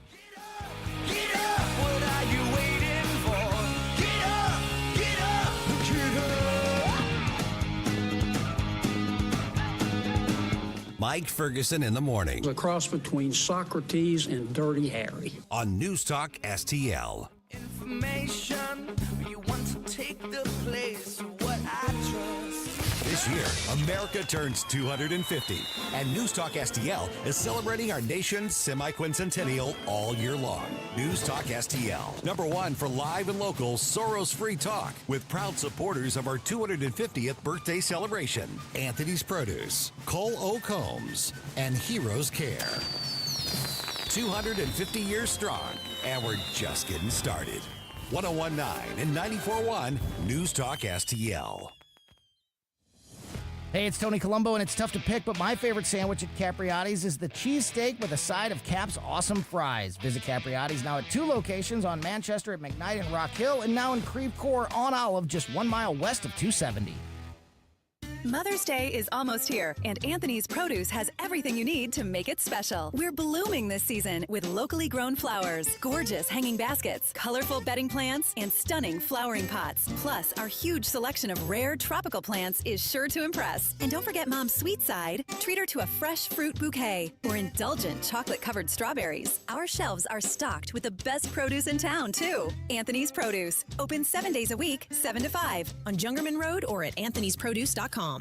Whether you need an LS conversion, a suspension lift, major repairs, or just routine maintenance, there's one name you can trust under the hood: Hardin's Complete Auto. Julius Hardin and his ASE certified team handle it all, from everyday service to specialty builds, with the skill and experience your vehicle deserves. Don't take chances with your automobile. Leave it to the professionals. Call Julius directly at 314-267-5099. That's 314-267-5099.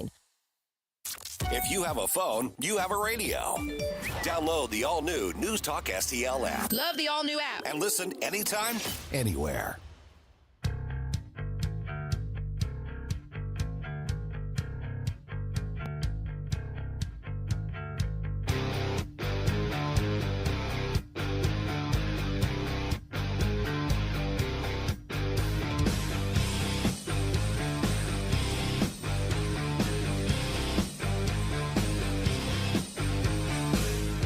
Hey, this is Vince Colonnese. I'll talk to you tonight at 8, but now back to the Mike Ferguson in the Morning Show on NewsTalk STL.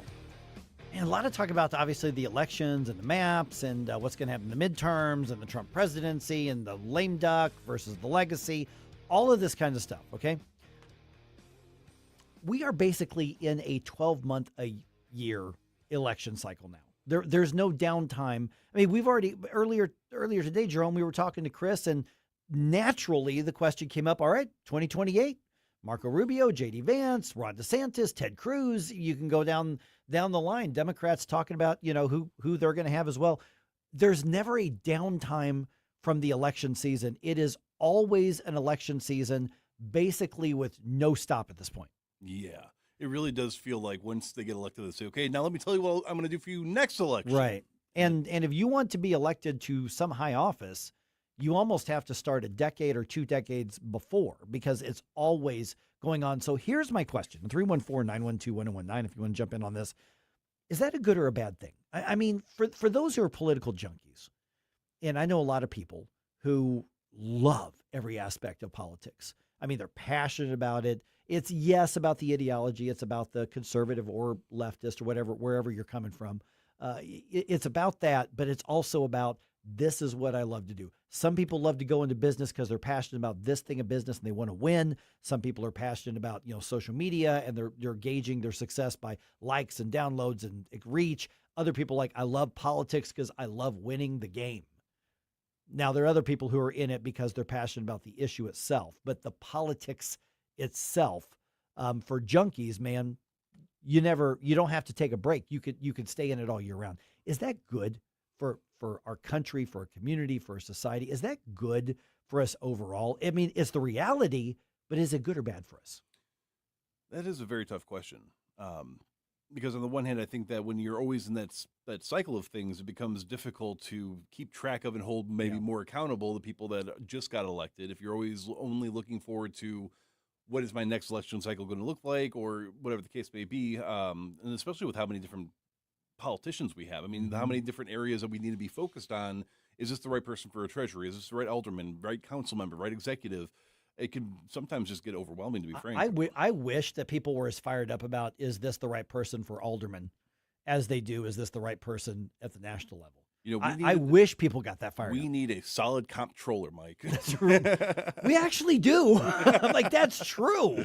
That's the thing is the funny part is, in these conversations, I've had this for years.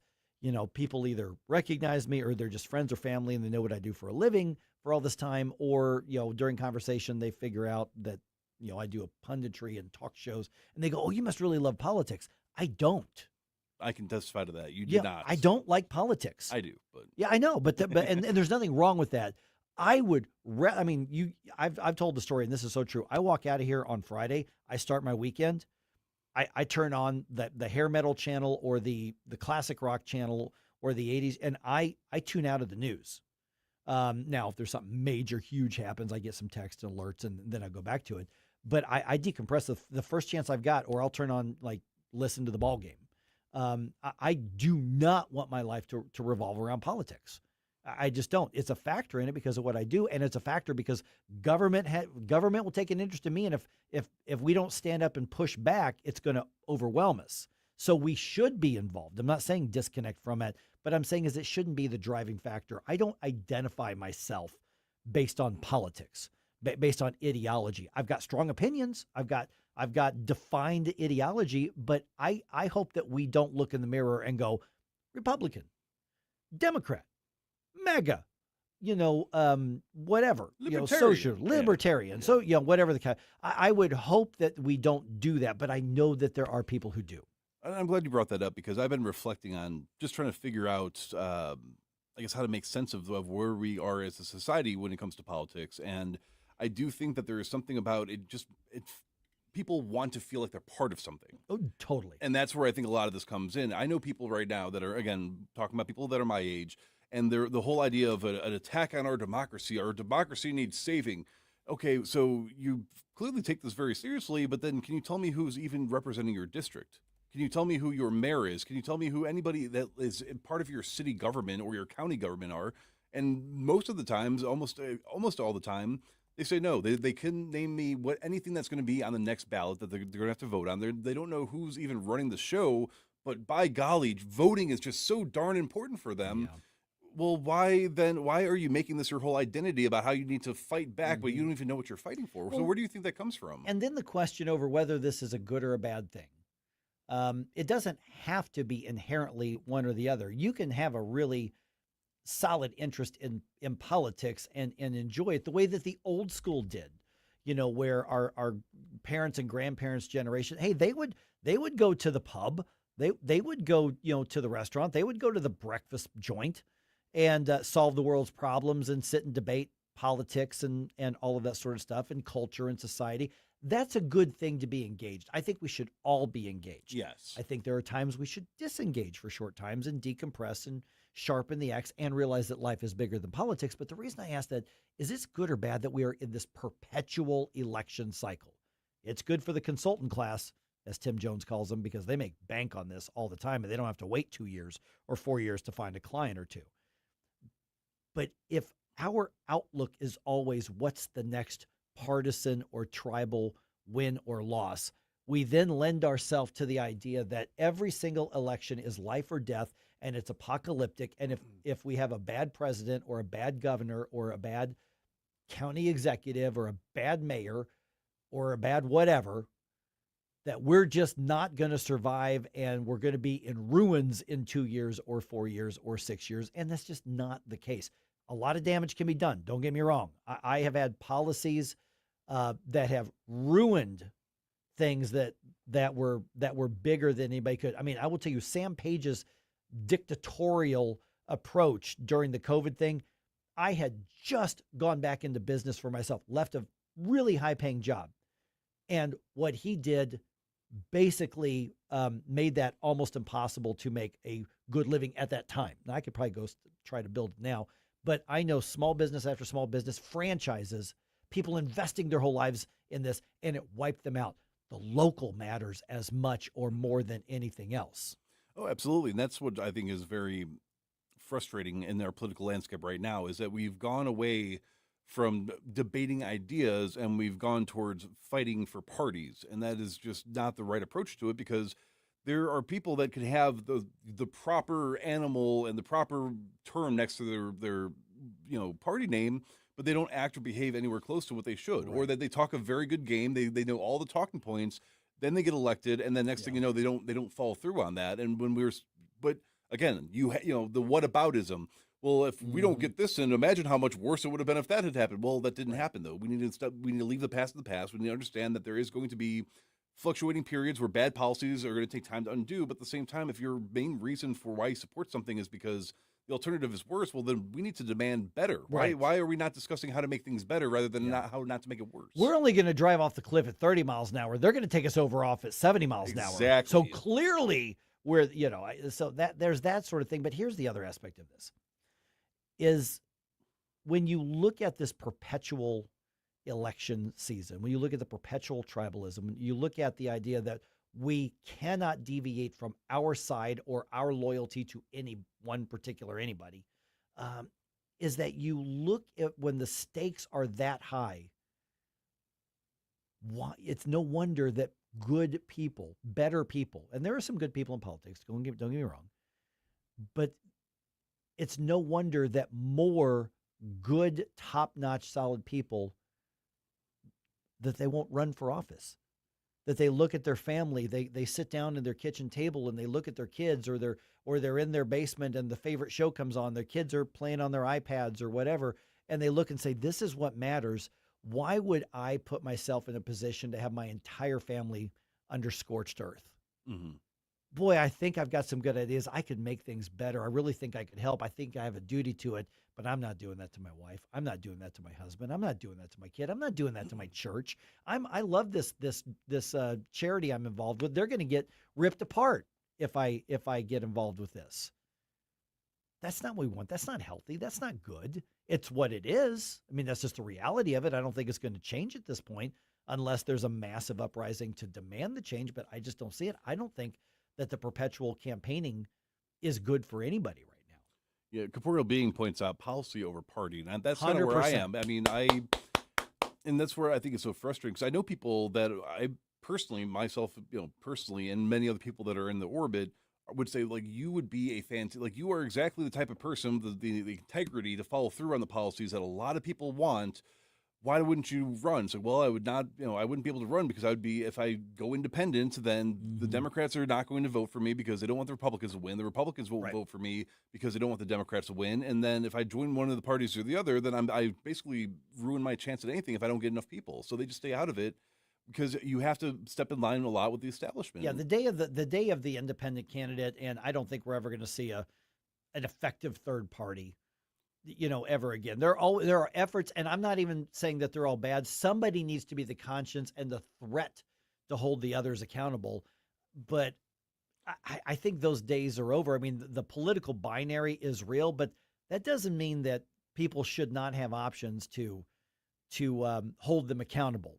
Well, I'm not so sure about that. If we look at the actual voter registration record, so right now, young people, regardless of politics, are overwhelmingly registering as independents right now. Right.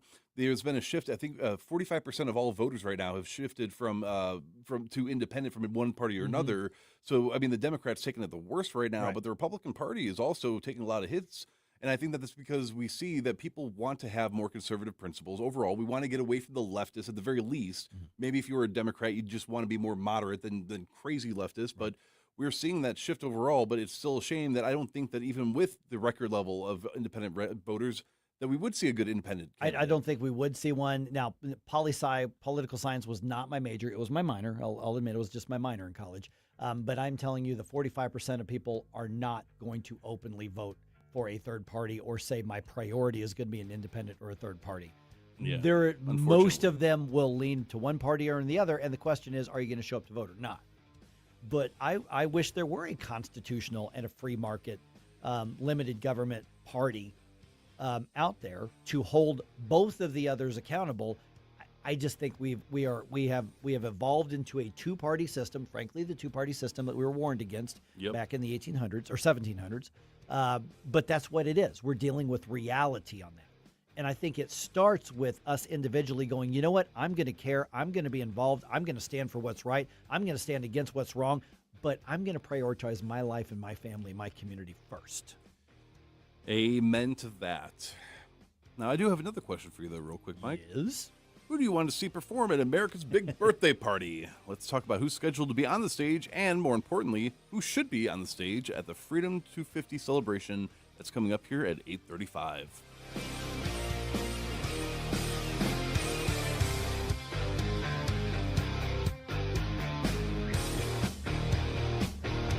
Mike Ferguson in the morning. He picked the wrong schoolyard to come into, I have to tell you this. On News Talk STL.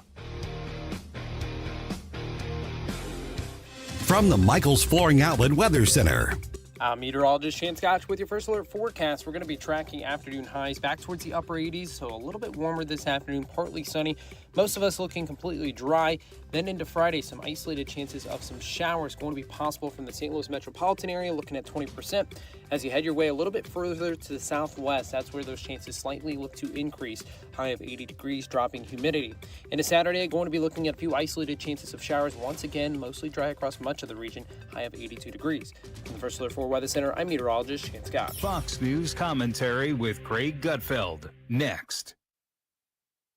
My doctor said I could use something called a biosimilar. Then she told me what it is. A biosimilar is a type of biologic medication. Just like brand name drugs have generic versions, original biologics can have biosimilars. So I asked what the benefits are and if they work the same.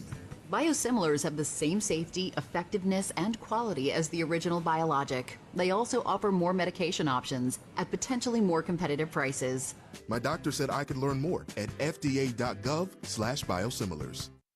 Here's Greg Gutfeld. The UN-backed climate change panel just rescinded its doomsday predictions. A massive survey of 16 to 25-year-olds found that more than 50% reported feeling anxiety, helplessness, and guilt over climate change. It's the kind that affects their daily functioning. So the UN is backing off after calling you a climate denier, but no big apology, no refund check, no our bad. Because in the end, they got what they wanted. The motive wasn't the environment, it was greed. The instrument was fear. Once panic becomes an industry, there's no incentive to calm people down. That's why every Dem crisis now comes with a consultant, a nonprofit, a celebrity telethon, and a 900-page spending bill. Every apocalypse is a business model.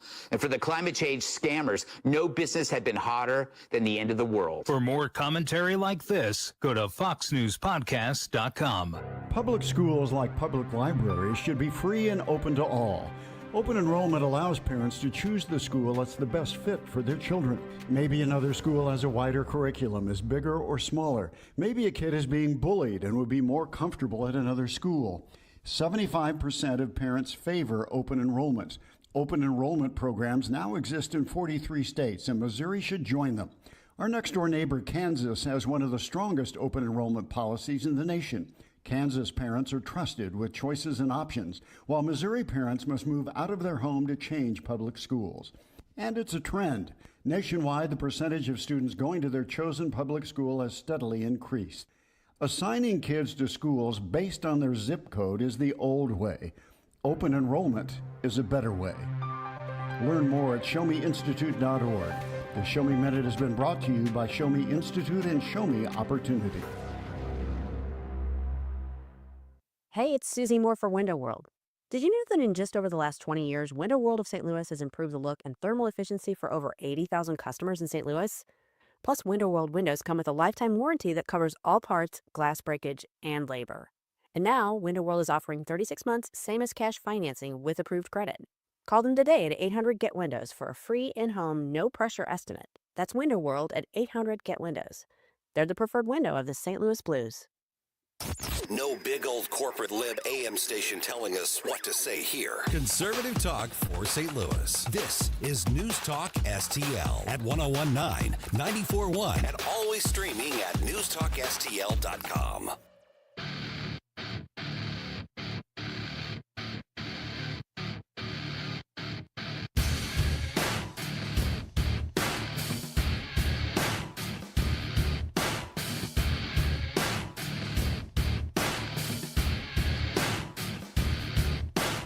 Hey, this is Carl Higbee, host of Frontline on Newsmax TV, and you're listening to Mike Ferguson in the morning on News Talk STL. Okay, the Great American Fair. This is part of the America 250 celebration in Washington, D.C., which, by the way, we are doing a whole lot of celebrating America's 250th here at NewsTalkSTL.com. Or at NewsTalkSTL. Go to NewsTalkSTL.com to see that, which is also going to be our 5-year birthday here at News Talk. Yeah, fun fact, we've been around for 5% of the nation's history. That's right, we have. And yes, I did do the math. Yeah, and so, I mean, this is a huge deal. And what I naively hope, and I know that I'm going to end up looking and sounding stupid on this, but what's new, is that the America 250 is a complete just patriotic thing, and it doesn't matter whether you're Republican, Democrat, Independent, or anything else. But I'm not naive enough to think that's actually going to happen. No, what this should absolutely what it should be is it should be a variety of acts coming together to play their music, to entertain people. People of all different varieties of Americans showing up to say, look, this is our nation. We've made it this long. It's going to be great. I can almost guarantee that that's not going to be the case. You're going to see a lot of social media posts whining and crying and whatever. Yeah, because the Great America Fair, which they're actually putting the stages and everything together as we speak right now. They announced yesterday who basically the first set of headliners are. And I think Susie's right. I think we're going to get more announcements. But these are the Great American Fair is going to run from June 25th through July 10th. And so we have headliners up through July 3rd, which means there's probably another set of music acts that are going to be announced in the coming days. So the choices are interesting. Some of these make a lot of sense, but I'll put that question out, 314-912-1019, or send us a note on social media, the chat box on Rumble, the comments on Facebook, tweet at, whatever. Some of these make perfect sense. Some others, I'm like, I don't know. Okay, like for instance, the first performer at the Great American Fair from Freedom 250, Martina McBride. I get that. I totally get that. Iconic country music singer. I mean, I'm not really a modern country kind of guy, but I'd go see Martina McBride. Her song Independence Day is got just kind of legendary status. And, country music is about as American as you get, Oh, yeah. It's like good old rock and roll, Yeah. It's like, Jeans. yeah, that's exactly. So, but then there are some choices on here. I'm like, I don't get this. This is a massive thing. There's going to be tens, if not hundreds of thousands of people in the audience. Did you guys just run out of budget for some of these? I mean, some of these probably wouldn't sell out. Del Mar Hall. No. Much less the pageant. Or the music park. So they're going to be headlining at probably the biggest series of concerts all year.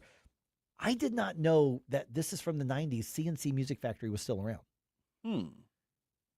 CNC Music Factory was a hit before you were born. Yeah.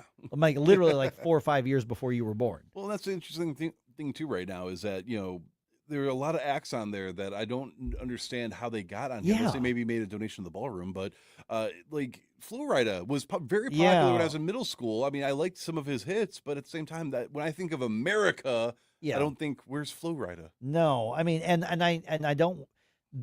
this may come across as sounding woke-ish or whatever, but it's not. But there should be a wide diversity absolutely of performers, music styles, and everything. Allison just put on there, said, hey, Dolly Parton. Oh, of course. Yes, I think she would be a perfect choice to be a part of this.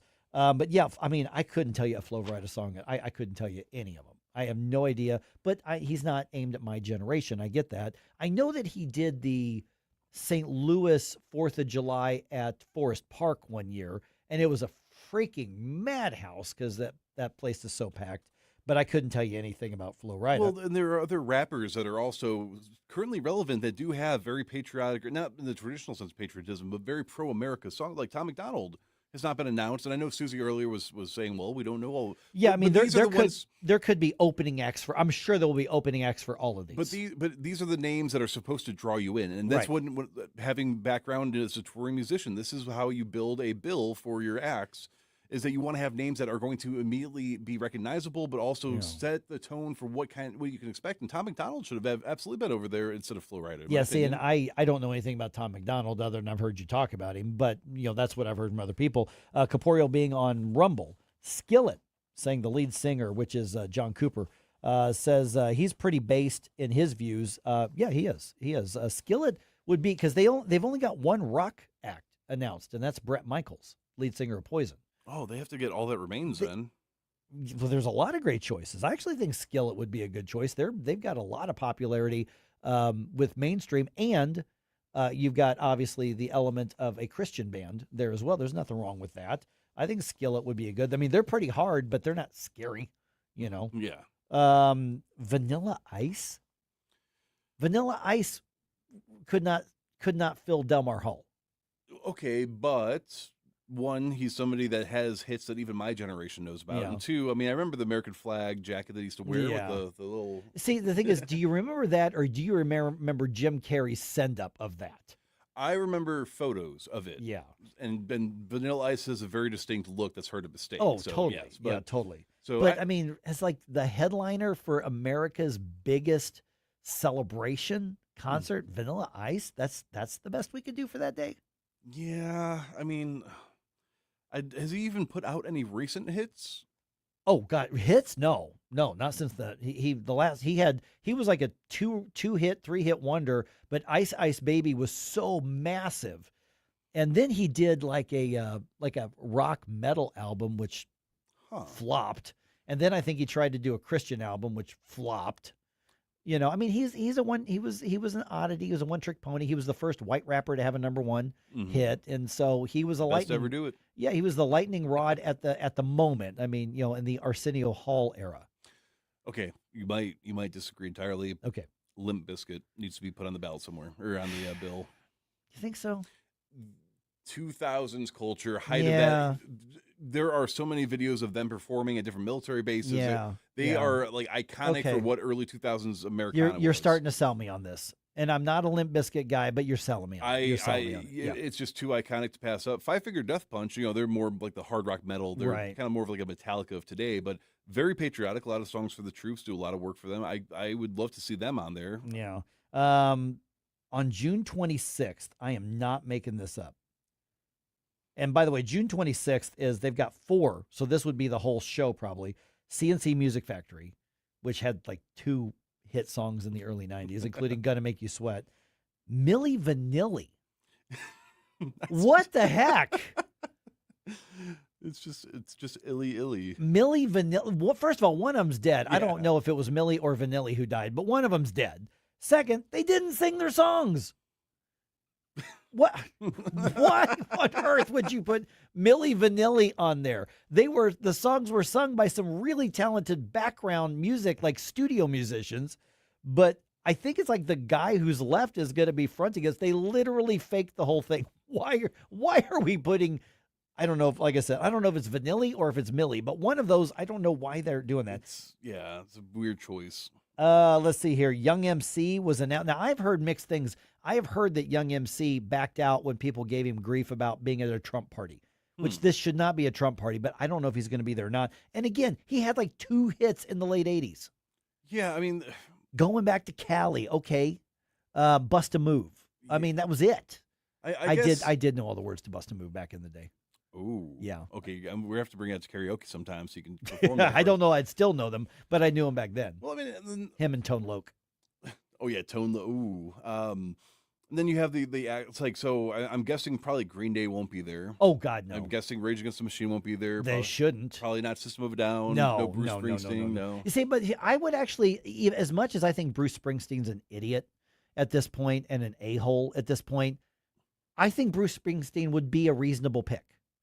You know, because his whole catalog up until he got stupid political was very Americana, very appealing to blue collar. John Mellencamp would be another idiot who would be a good choice. I think they would be good choices for this. It doesn't have to be just, you know, conservative or Trump supporters. I think there are some artists out there who are clearly leftist now who I think just their music and their history and their John Mellencamp has all kinds of Americana type of songs.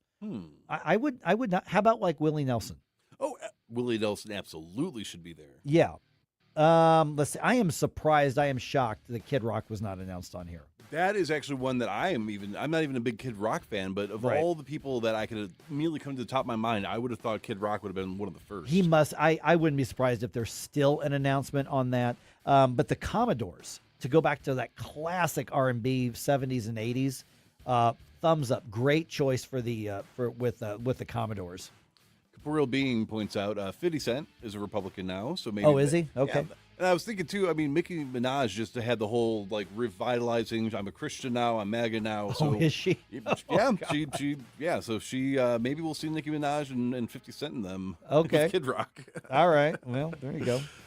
Now, that being said, though, we have one last time we got to take care of before the show ends today. And that is me calling for 80s Flashback Friday bump music requests. Last call. These are the MTV hits. It doesn't have to have been a great song. It just has to have been a song that you wanted them to play when you were watching MTV. Okay, so I've been explaining this to Jerome. Go back in time to the 80s. For those of us who were there, go to your friend's house or go to your basement when the friends came over. And it's like you're watching MTV, because we would do that, Jerome. We would sit there and the whole thing was to hang out and watch TV and eat pizza or whatever. And what was the song we were waiting? Okay, this song's almost done. I really want, okay, maybe next time. We would tune in like that to MTV back in the day, especially with me, like with Headbangers Ball. And I'd also like to remind people that when we do Flashback Fridays, I will oftentimes take the video and put it on our stream on Rumble, X, Facebook, YouTube. So if you want to relive those memories and be able to enjoy it, just check out us on the stream and you'll be able to relive your favorite classic memories. But you have to send them to me, Jerome, at NewsTalkSTL.com, and let me know when you listen so you can hear your request.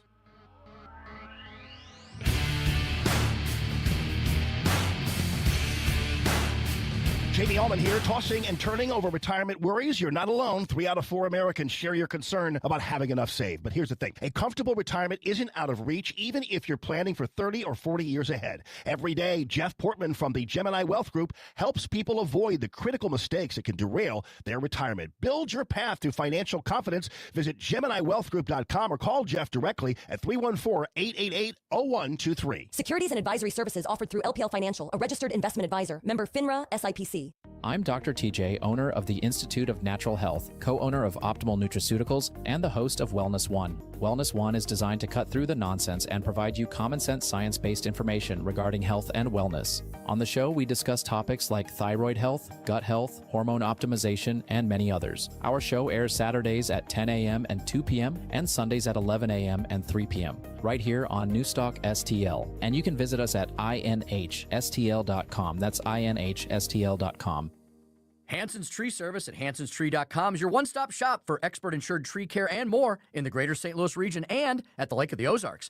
Visit hansonstree.com for 24/7 emergency tree care, grinding and land clearing, awesome organic mulch, green resource recycling, and more. Tim Jones here to tell you that whether you're dealing with old man winter at your home or business in the St. Louis region or preparing your lake home for spring, call Hanson's to help you out. No job too big or too small. Mention News Talk STL. Receive 10% off all tree care services. hansonstree.com, hansonstree.com. I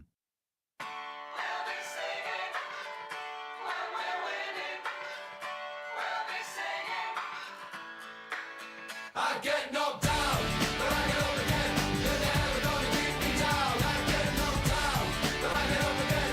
You're never gonna keep me down. I get knocked down, but I get up again. You're never gonna keep me down. This is Kirk Hilsinger, chairman of the St. Louis City Republican Party. Connect with us at stl-gop.com. Now it's back to Mike Ferguson in the morning on News Talk STL. Did I do something to offend you? You thought you were safe. I get this look from Jerome. I'm like, what's about to happen? And then I hear this god-awful song. This amazing. This they should be performing. Chumbawamba should be at this festival. James on Facebook says, why isn't Lee Greenwood on the list? That's a darn good question. I wouldn't be surprised if he ends up on the list at some point. Well, or he will be performing at some like opening ceremony or something like that. And Straight Up said that according to AI, Kid Rock is being listed as one of the performers that will be there. Okay, so as of this morning on the actual Freedom 250, because I printed up the list from their website, it wasn't there at 4:45 this morning. But I will be shocked if Kid Rock is not there, if nothing else, because of how supportive he is of President Trump. Oh, absolutely. Yeah, I would. If I were a betting man, I would bet that he's going to be featured in one of these, maybe because this list only went up to July 3rd. We don't even have the actual July 4th one. Oh, so that will be a whole different thing. All right, okay, 8:51 right now. All right, the ceasefire. We have to change the definition of ceasefire to accept that this is a ceasefire. I think we need to change the definition of war as well. Really, and also just to recap, the new map, congressional map in Missouri, it stays in place this year. I got to tell you why. And Cardinals trying to kind of reset as they prepare for the Cubs to come into town. 8:52 now. Let's go ahead and do one more news dump. The Morning News Dump, brought to you by Lee May Concrete and Block. Successful dump. Wake up, America. It all worked out. They got all the news. The Morning News Dump. Chumbawamba. Good God. It's such an earworm. It's such an awful song. Oh, my goodness. It was like the first time you heard it, was like, hey, that's really catchy. And then it's like, okay, that's enough. No. It's apparently not enough. You can never have enough. All right. U.S. military forces shot down several Iranian drones, and they hit a ground control station on Wednesday. The Iranian vessels are believed to have been a threat to traffic in the Strait of Hormuz. We're getting more details with every passing hour at this point. Also, the president having a cabinet meeting addressing the war in Iran, and he still says that Iran is desperate for a deal. He basically says his words are that they are negotiating on fumes at this point. Here's part of what the president had to say. It looks like they want to just make a deal. They want to. They have, I don't think they have a choice. They're just going back to the internet because they're getting clobbered. Their economy is in free fall. They have 250% inflation. Their money has no value. Their whole economic system is broken down. And, of course, Iran is saying something completely different, and the president is saying, well, that's just what they're saying to the public, and in reality, they're about to cave in and make a deal to end the war. Of course, we've been hearing that for weeks, if not months. Literally 2 months now. They've been, quote-unquote, begging for a deal. Right. So. Yeah, so far, we're not seeing any evidence of that at this point. Okay, a key part of the battle over the new congressional districts in Missouri is now over. Okay, basically, the legal challenges to the map, over. The Missouri Supreme Court on Wednesday ruled against the NAACP. They were challenging the legality of the special session that resulted in the new map being passed last September. So the new map, as you know, gerrymanders an additional seat in the U.S. House for Republicans by splitting up the Democratic-heavy 5th District in the Kansas City area. Opponents of the new map, though, are hoping voters will essentially veto the new map with a referendum that likely is going to be put on the November ballot. If you want to hear our discussion about that with Missouri Secretary of State Denny Hoskins, that's going to be posted on the Mike Ferguson in the Morning podcast here in just 30 minutes or so. Another 30 minutes or so. All right.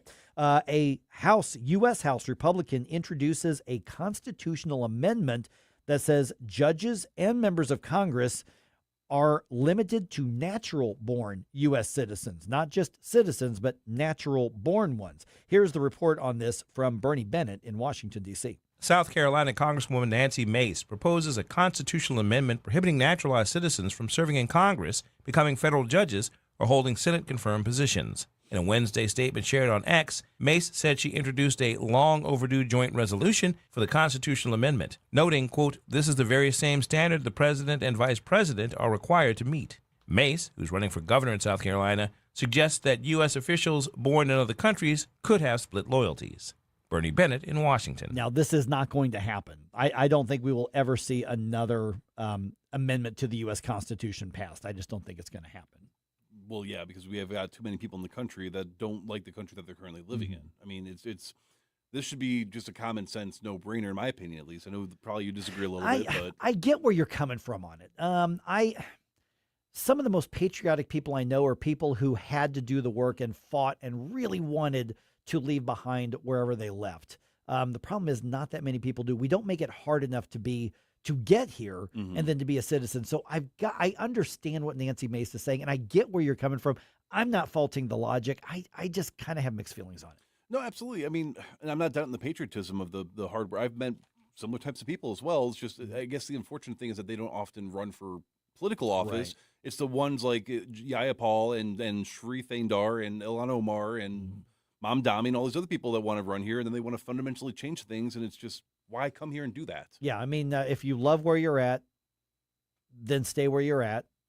And if you want to import that here, well, that's basically conquering through the political process. Exactly. But there are so many people that I've known over my life who were born somewhere else and every bit as patriotic as the rest of us. And you ask them who they are, they'll say, I'm an American. Yeah. So I told you my immigration policy is let's switch out the leftists for some of the people that want to be here that actually care about being here. All right, the Cardinals get swept by the first place Brewers, but the Cardinals do barely hang on to second place in the division, at least as of right now. The final score in Milwaukee was 2-1, despite, this sucks. Dustin May had a no-hitter going into the 8th inning. Wow. Ended up getting the loss on the game because the Brewers scored 2 runs in that inning. Redbirds are off today. They start a series with the Cubs at home on Friday. Cardinals have now lost 7 of their last 9 games, but they're still in second place. And the Cubs finally won 1 game after like 10 losses. So the Cardinals really need a good showing this weekend. Mike Ferguson here. Retirement should be a time you can relax. No more stress.